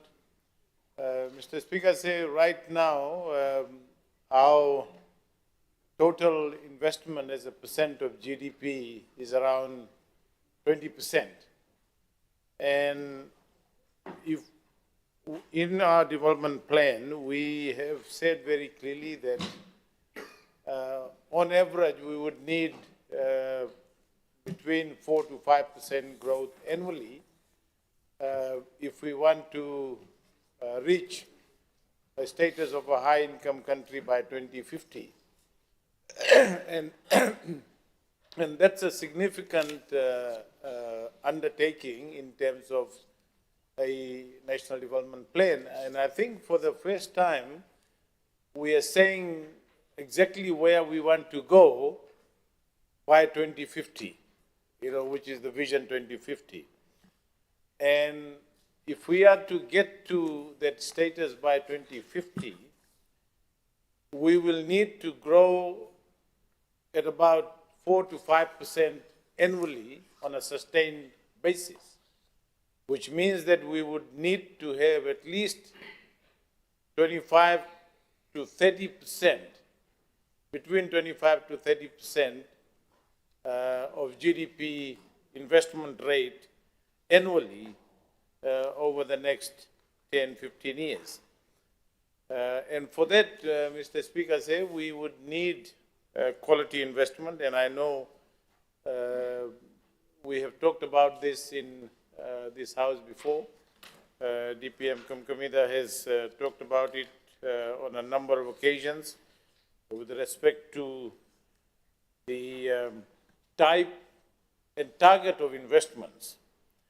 So Fiji obviously needs targeted investments. We need investments that create skilled and well-paid employment, investment that generate exports to replace imports, transfer technology and knowledge, investments that use local suppliers and MSMEs, investors that develop renewable energy and green industries, investors that expand agriculture and manufacturing, investments that strengthen the digital BPO economy. And the other important point is investments that also bring regional development. For example, Vanua Levu, in the maritime islands, where there are additional resources. So regional development, Mr. Speaker, is also very important. And we have to provide incentives and policies to bring that kind of investment to these areas. And another thing that while we put a lot of emphasis on tourism investment, tourism projects are very important, hotels are very important, infrastructure is very important, but we should also aggressively promote investment in agro-processing, manufacturing, ICT, BPO, renewable energy, we talked about earlier, health services, education, pharmaceuticals, fisheries, and other export-oriented industries as well. So economic diversification or investment diversification is also very important. And I know we've done actually quite a lot in terms of that kind of diversification, particularly in agriculture. We have now been able to attract, private sector investment in agriculture. We have Fiji Water, we have, other companies also doing that. So that kind of diversification in our investment is going to be very important. And I think the committee, Mr. Speaker, has identified some of the areas where we need improvement, better facilitation, one-stop shop kind of, investment approvals, and the ability of all the different agencies to work together, including those that facilitate different investment approvals that are required, such as the environmental impact assessment, Ethiopia Land Trust Board, the Ministry of Lands. These are all very, very important institutions that also need to support and up their game in terms of efficiency and the ability to support investment approvals so that investors feel attracted to the country. I think investors want to come, but we also have to make it more attractive, and with better incentives, I think we can improve the level of investment in our country to more than 25%, which will help us to grow at the rate of 4 to 5%. With those few words, I support the report, Mr. Speaker. Thank you. I thank the Honorable Professor Prasad. I will now call on the Honorable Tumuna, the Chairperson of the Standing Committee on Economic Affairs. Thank you, Mr. Speaker, sir. I would like to thank the honourable members for the available contribution.